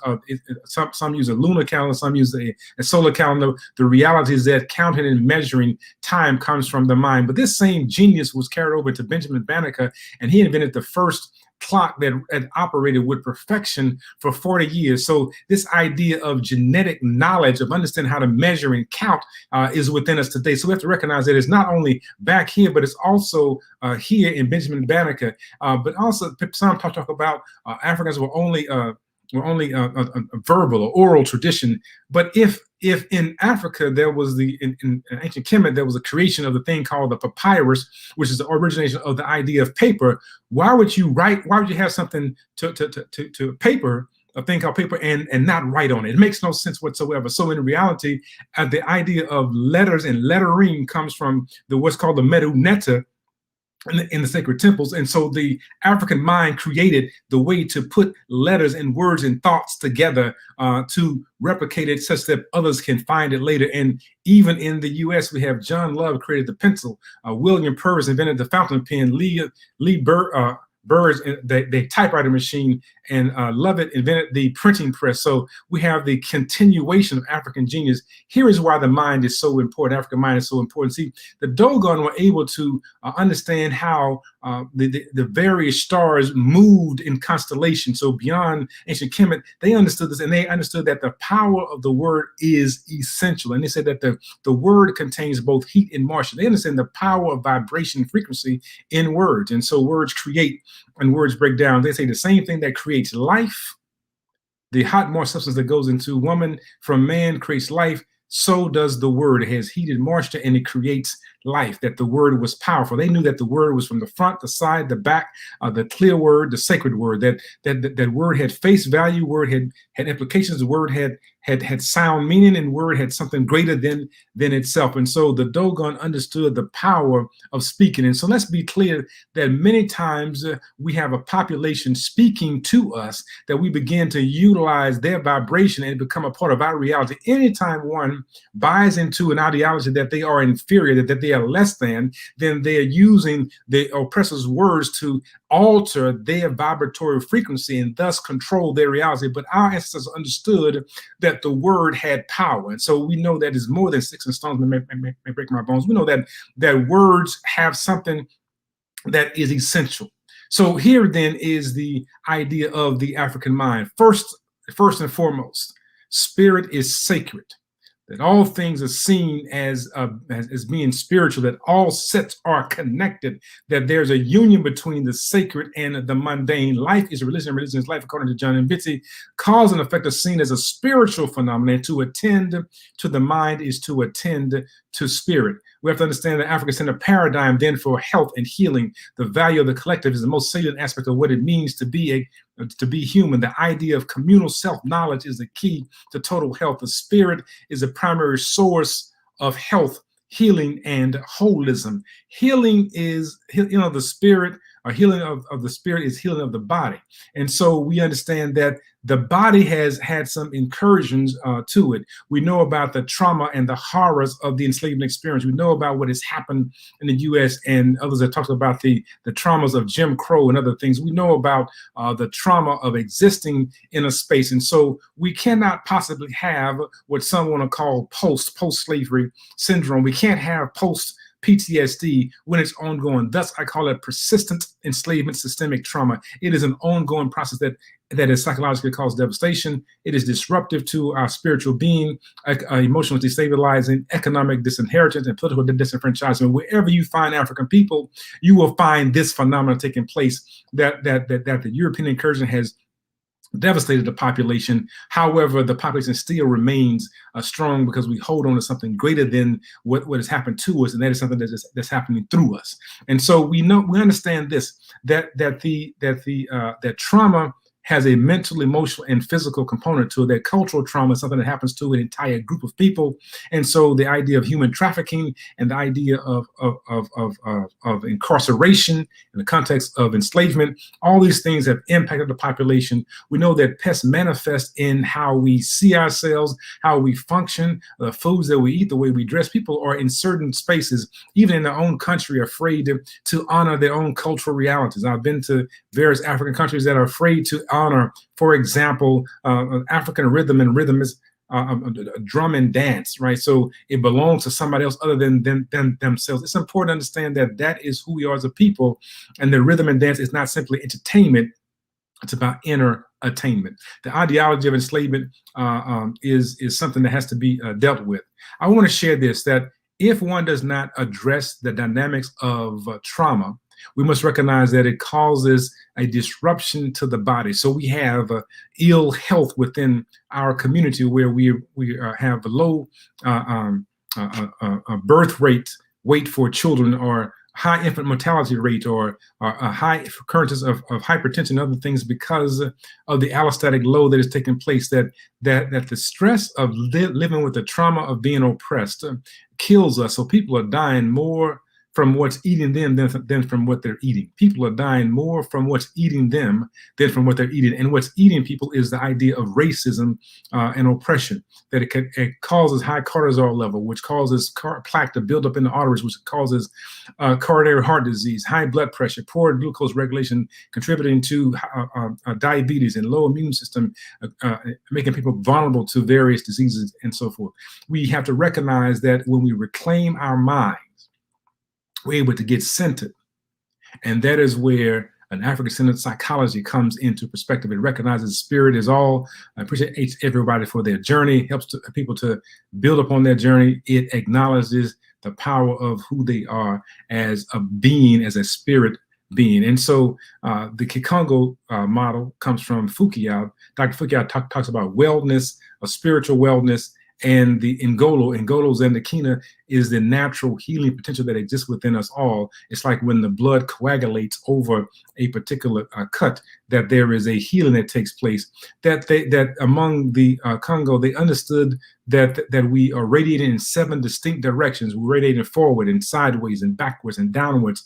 We're getting substance from the earth. We're leftwards. We're checking our enemies. We are radiating rightward to deal with the issue of wealth, and upward to deal with our dreams and so forth. So the reality is that they understood that we were a trifold being. That is, that we're not only here physically, but we also have been here because people have gone before us, but also we are those yet to come. And so we are threefold or trifold being, radiating in 7 distinct directions all of our times. If you look at most of our dances actually move in 7 distinct directions as people are engaging in them. No matter whether you're doing Kuku, Lamban, or even the Harlem Shuffle, whatever it is you're doing, it is the same thing. They're moving in directions. We understand we must recognize the power of the word, the spoken word, because what we speak becomes a reality. So words are a vibration. They carry energy. Words are thought, first thoughts informed by belief, and beliefs by experiences.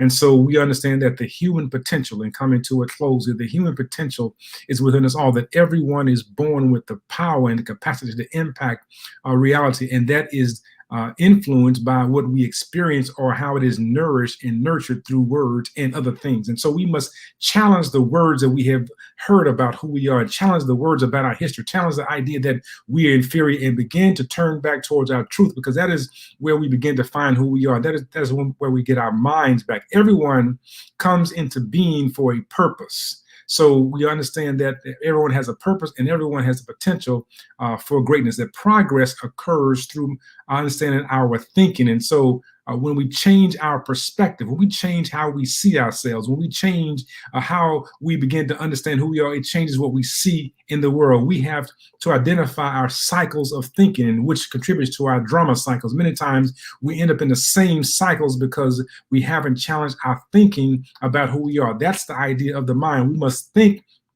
in the positive in order to transform tragedy into triumph. So the enslavement experience was a tragic moment. However, we must understand the power to be able to withstand that indicates that we have a profound purpose. And Frantz Fanon says it best. He says that each generation out of relative obscurity must discover its mission, fulfill it, or betray it. And so we have a particular calling to be able to stand firm and to recognize that we have a mission.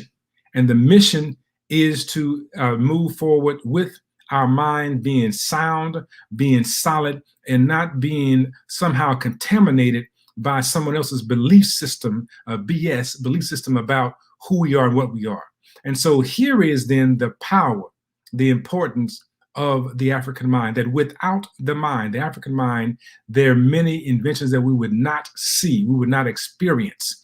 We would not experience things. And so we must know that the enemy comes after the mind, because as our ancestors understood that the mind leads to prosperity, health, and holism.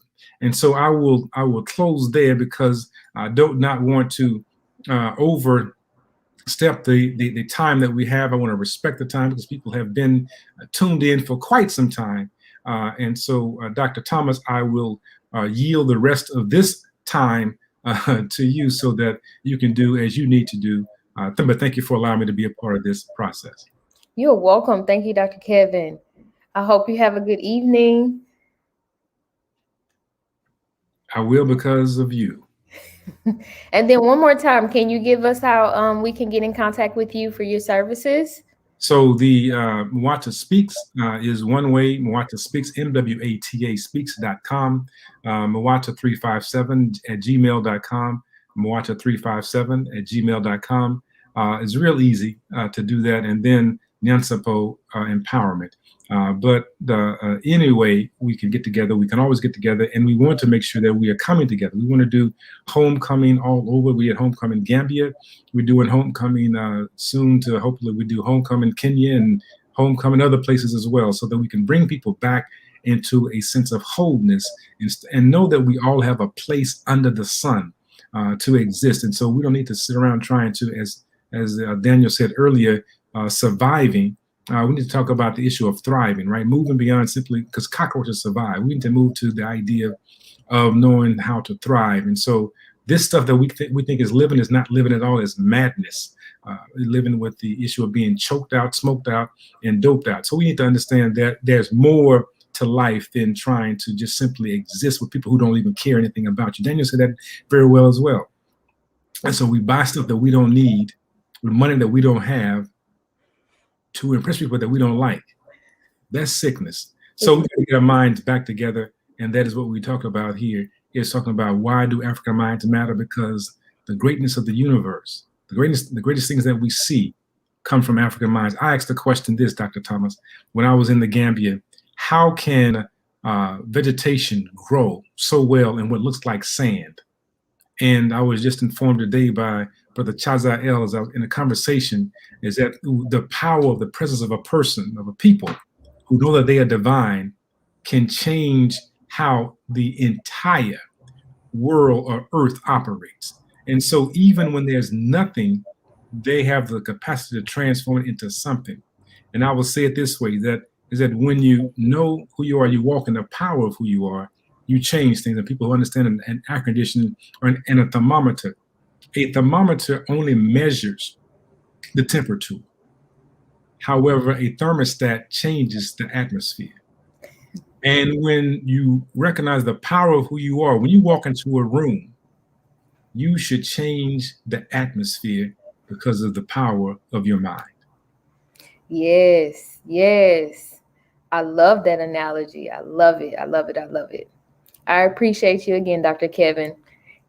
Bye. All right, you guys. So I'm going to be the last speaker. I'm going to go into my presentation, which you guys have gotten my spiel. I'm a registered nurse. I've been a registered nurse for 11 years. Last year, I completed my doctorate in nursing practice. I also, in October of last year, became a certified legal nurse consultant, and I became a certified meditation instructor. Respectfully, I have opened 2 businesses in those areas. So I have a legal nurse consulting business where I help attorneys bridge that gap, that legal gap between I help them bridge the gap between legal and medical aspects. I go through and decipher through charts to make it make sense to those attorneys. Also, with my meditation business, I am building my brand around my story and the struggles that I've dealt with mental health and my postpartum depression leading into depression is something that I deal with on a daily. So my goal is to use that platform to bring a safe haven for people to come and feel safe, sharing their experiences and being a voice and a light and a reason to give them alternative holistic approaches, because I have taken on the medication route. I've taken on the alternative routes where I do meditation, and then I do acupuncture as well for my migraines. So I do tend to do a lot of holistic treatment options. So that's kind of my realm. I want to build this brand on that, and I want to be able to help break this stigma with mental health as a whole, because we do need to find some resolution and shed some light on the issue. And it is comfortable. It is okay for us to talk about these issues and be in public and not be ashamed. So like I said, my topic for today is going to be meditation, mental clarity, and your health.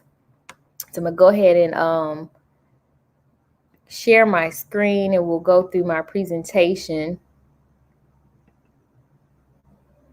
You guys bear with me.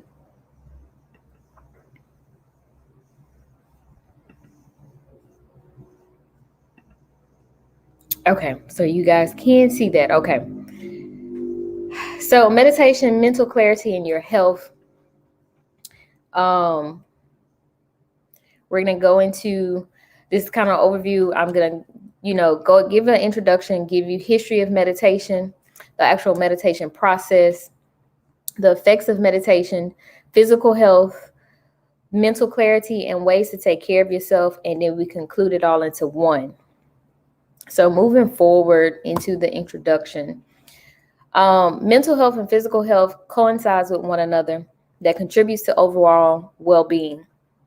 This presentation will bring awareness to finding, obtaining, and maintaining balance. A general overview of how meditation, mental clarity, and your health works together. So this presentation will give you all of that information. So some history of meditation. The practice of meditation originated in the ancient Vedic times of India and is described in the ancient Vedic texts. Meditation is one of the modalities used in I can't even say it, the science of life. I'm sorry, you guys. The comprehensive natural healthcare system that originated in the ancient Vedic times of India. And then going a little further, so the term meditation is now loosely used to refer to a large number of diverse techniques. These techniques include contemplation, concentration, use of nature, sounds such as the ocean, and guided meditation. And then another thing I want to touch on, meditative movements, exercises. So for some examples of that, you could do yoga, Tai Chi, breathing exercises, and then mantras. So the true purpose of meditation in itself is to connect with one's deep inner self. I'll actually go a little bit further into detail with the different aspects and realms of working your inner self and knowing between the two, your ego and all of those things. So according to Vedic science, the deep inner self activates the inner faculty, which is the working consciousness, which in turn activates the physical body. You have a feedback loop. A feedback loop is provided by meditation in which a conscious connection is made with the deep inner self. So I have to make everything make sense to me. So basically the comparison that I'm going to use. So basically in meditation, the feedback loop to the deep inner self, which is the seat of knowledge, like our DNA, it provides inner peace and bliss, which removes the accumulated stresses of life and improves overall health. So you look at those things and you know, that's the overall goal that we're trying to achieve. So you want to be at peace and you want to have bliss. So meditation kind of helps you activate that knowledge center. You find those habits, those routines that are going to work for you, whether it's breathing exercises, yoga, tai chi, doing mantras or whatnot, whatever is going to bring you back to that awareness and help you reset and release those stressors that we deal with on a day-to-day basis. So that's kind of how I make it make sense for me. So the human body, the human being consists of three aspects with their associated functions. We have the physical body, you have the inner faculty, and you have the deep inner self, which I stated earlier. The deep inner self is the seat of knowledge, like our DNA. Your inner faculty is the working consciousness, which is constantly changing, consists of mind, your intellect, your ego, and the cheetah. And then to go a little bit further, in the deep inner self, that is non-changing pure consciousness. So that you have the quality of unity and witnesses, the activity of the inner faculty. So all of those things kind of play a role with themselves, which the physical body is self-explanatory, but that inner faculty and the deep inner self are the two main things. You have your, your conscious, your working conscious, and then you have that non-changing pure consciousness, which is the deep inner self. Those are the things that we can't change. Those are the things that you want to work yourself up to in the meditation process to actually deal with and actually work on making that narrative different. And like we know, the mind processes sensory perceptions. The intellect analyzes and discriminates, decides, and judges. And then, it all plays a role with the brain. So the ego is the doer and experiencer. The cheetah is the storehouse of all memories and impressions of life. So basically, how I grasp meditation is something that you put all together, and it affects every mental aspect that you can possibly have between that ego, the super ego, your inner faculty, and the deep inner self. All of those things come into play and they intertwine. So that meditation process gives you the space that you need and the time that you need with yourself to basically reboot your mind. So that's kind of the huge goal of meditation and how it affects you and your mental process and the mind in itself. So I thought this was a cool fact. The meditation process takes the mind from the outer realm of the objective world to the inner realm of the inner faculty, which includes the mind, intellect, ego, and cheetah, and finally goes beyond both the outer and inner realms to reach the deep inner self. So like I said, once again, it is all intertwined into one another, and it's just about finding that complete balance amongst everything that you're doing. So let's talk about some of the effects of meditation. So meditation, we all know it's a stress reducer. It does help decrease anxiety. It does help decrease depression. It does reduce pain, physical and psychological. It helps you improve your memory, and it increases efficiency. And then another cool fact that I found as well, meditation increases regional cerebral blood flow in the frontal and anterior cingulate regions of the brain, which increases efficiency in the brain's executive attentional network, increases cephalogram, which is your EEG, the coherence. Basically, with the EEG, that basically gives you, they run tests and they look at EEGs to see what's functioning, what's going on in your brain. If you're having any seizure activity, if you're having too much anxiety, if you're releasing too many hormones and chemicals in your body, that EEG will show all of that information. And that kind of gives us something to go by to show what we need to do and how we need to change and what we need to change. Some psychological benefits: it does reduces blood pressure and heart rate. It reduces cortisol levels. It decreases your breathing pattern. It increases the oxygen utilization, and it increases melatonin. So ultimately, if you're meditating on a constant basis, you are bringing overall wellness to your mental health, your physical health, and it's just an overall well-being for yourself. And that's something that a lot of people, I don't think people know. So we need to get those things and those habits down to actually improve our health overall, and incorporating and having a habit of doing good things for ourselves. That's kind of my spiel. So then we'll go into physical health itself. We all know being in a good mental state can keep you healthy and help prevent serious health conditions. A study found that positive psychological well-being can reduce risk of heart attacks and strokes. Depression has been linked to many chronic illnesses such as diabetes, asthma, cancer, cardiovascular diseases, and arthritis. A fun fact, around 50 to 80% of people with mental health conditions will also have sleeping problems.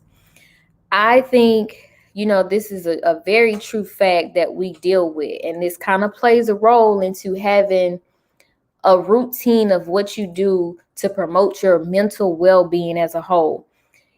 We deal with these stressors on a day-to-day basis. Certain things may happen. You may be dealing with a disease, a chronic disease.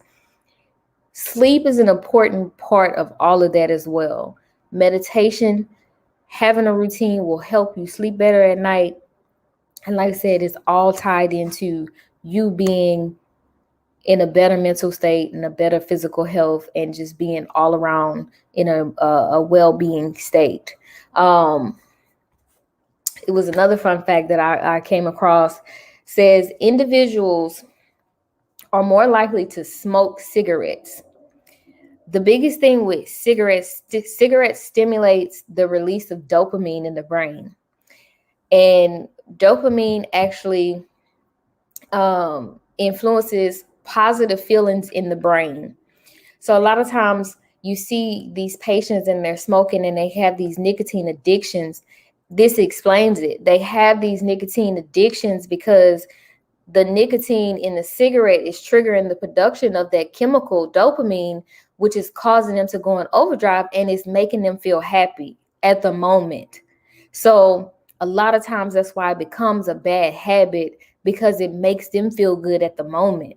So a lot of times you'll see patients and people that are dealing with depression, they tend to gravitate towards smoking cigarettes or drinking alcohol or having drugs, because those things actually trigger in their mind and it gets them to produce those chemicals, making it seem like they're in a happy state when in actuality they're not, and they're causing more harm than anything by actually adding on that extra habit onto their health.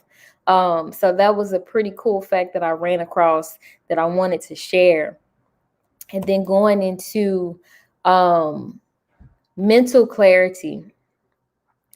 So a lot of times, this was two important factors that I seen. There are two types of thought-provoking activities that take place in the mind.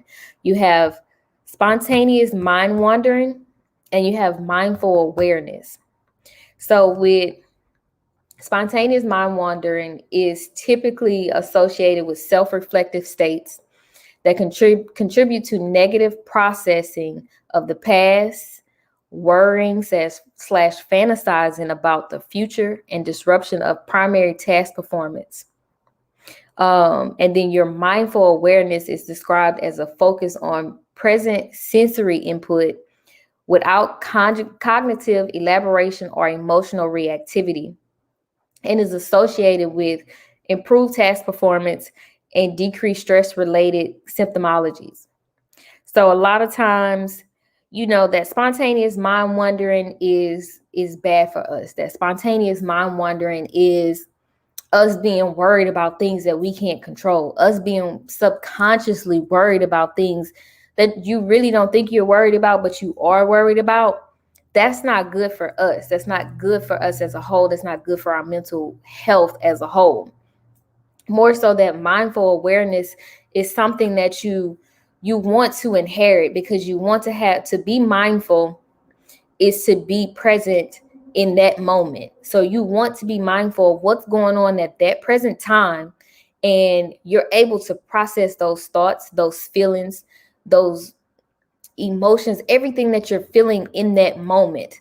You want to learn to be more mindful, aware of what's going on with your body. How can you control your rages, your thoughts, and your actions? And I think one of the speakers touched on that. Our actions play a huge part in our mindset. So if you learn to be more mindful, aware of what's going on at that present time, you can take yourself out of that situation, take a step back, take some deep breaths, clear your thoughts, and actually tackle what you're supposed to tackle. So a lot of times, we get caught up in the moment, and whatever is going on, that's what we're doing. And it can't be that. You have to be able to be aware and take yourself out of that. So that's a huge thing. Even with me, I had to learn. Being a person that was more so reactive than, dealing with certain things, I didn't realize how to handle those situations, how to handle my thoughts, how to move forward with certain things. Some things didn't even need a reaction, but I still was giving those things a reaction. You take more of your energy and more of your time giving it to things that don't need a reaction. If you don't need to speak on it, don't speak on it. And like I said, it all goes back to being aware of what's going on. Having a regimen that works for you to find your mental clarity and be at peace with everything. Overall, I've been able to find my balance with meditation, how it helps me. And sometimes, now taking myself out of a situation, if I feel it is a stressful situation, I will take myself out of that situation just to gain my clarity. And so I can act accordingly in that situation. I think that was it. So this last slide is basically giving you ways to take care of yourself. So key factors, I think we all know, is get regular exercise, eat a proper diet, avoid alcohol and drugs, get enough sleep, try relaxation techniques, develop good mental practices, whether that's you journaling, taking time for yourself, going on nature walks, being one with yourself, being able to know how to take yourself out of that realm and move forward. And then you want to seek help from others. Sometimes we suffer alone and we don't need to suffer alone. So a lot of times that's that initial phase of you being scared, you being ashamed, you being embarrassed of what you're going through and how you're handling it. It will work so much better if you actually find a person that you feel comfortable sharing with and seek help from that person, because that person can come through and actually give you some guidance. Sometimes that's all we need is guidance. Sometimes all we need is a person that's in our corner, that we know is in our corner, that can push us forward. So I say all of this to say, find you a mental health regimen that's going to work for you. Meditation, alternative holistic approaches. It's okay if you have to take medications. That's okay as well. But finding you a balance and a regimen that's going to work for you to help you with your overall well-being and physical health. And that's the goal. And you guys, you could just, this is my conclusion. So the goal is to find a regimen that will work for you. Most of the time, our schedules will only permit limited time frames, but it's very important to find time for self-care, self-love, journaling, and solitude to gain your clarity. Meditation is a great alternative holistic approach to creating balance and promoting emotional well-being. This technique can be completed at any time and anywhere. Our health is a complete realm of physical, mental, and emotional well-being. And then I leave off to say, I have my contact information here. If you guys are looking for legal nurse consultants, if you're looking for meditation sessions, if you're looking for mentoring, you guys can reach out to me. Respectfully, my studio is called Relax and Rejuvenation Meditation Studio, and my consulting business is L. Thomas Legal Nurse Consulting. Any booking, services, and contact information is available at my Linktree, which is Linktree/Dr. Latanya Thomas. And then my business contact information, phone number is 832-303-1462. I don't know if anyone had any questions. Let me see. No questions. So I'm going to bring on my other colleague, which is Daniel, so we can actually get ready to close out. And I appreciate you guys listening and being here and everything. And I want to thank you, Daniel, for giving me this opportunity. It's been greatly appreciated. Thank you very much, Sister Latonya. It has been an amazing event, and though we had some technical hitches in the beginning, but somehow we managed to overcome those technical hitches. And for those who are tuning in late, today, Black Mental Health Matters is celebrating first year anniversary since we launched our first show. And after we did that, Black Mental Health Matters has grown into one of the largest mental health advocacy movement.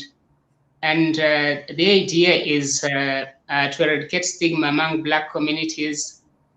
We are seeking to unify all Black mental health professionals all over the world so that we can work towards creating solutions when it comes to mental health. We anticipate that in the near future, we'll be able to have a research center that will focus on mental health. And also, we are looking forward the next year that we have outreach programs so that we can reach out to people of African descent, whether they're in Africa, in the Caribbean, in the United States, in Europe, and all over the world. We host Black Mental Health Matters show every Saturday, and we invite all Black psychologists interested in being part of Black Mental Health Matters to join us. Just an announcement to make today. Something good happened, and in the Smiling Coast of Gambia, we hosted our first ever headball matches, and we are going to play a less than a minute premiere video so that you know what to expect in the coming broadcast. Thank you, all our hosts, and I'd like to extend my gratitude to all the speakers, the panelists who blessed this occasion. I'll leave it to Dr. Latonya to take it away and then end the event. Thank you very much, Dr. Latonya. Thank you. All right, you guys. So I'm gonna let you guys watch this video that he put together. So we'll play that, and then I'll come back and I'll end, and we'll adjourn for the day.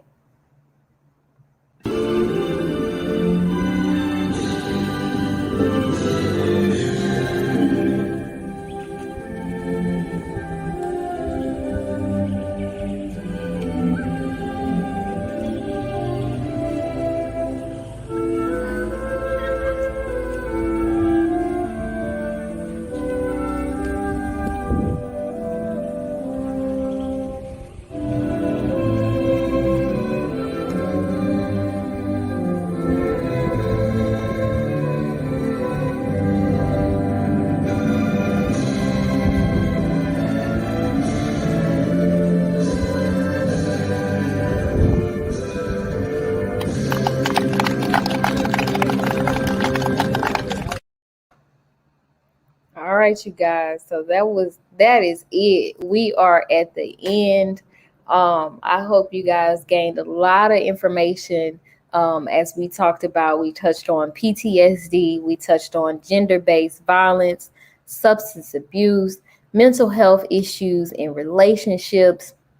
We talked about the mistrust of women, pre and post pregnancy, and then we also talked about impacts of rejection and the impacts that it has on our mental health. And lastly, we discussed meditation and how it can help you in being an alternative outlet for your mental well-being. So I'm going to end, and I wish you guys nothing but the best. Be looking forward for our further events and movements. Like Daniel said, we host every Saturday for Black Mental Health Matters. Definitely follow us on all social media platforms. And I appreciate you guys for being here with me. Thank you.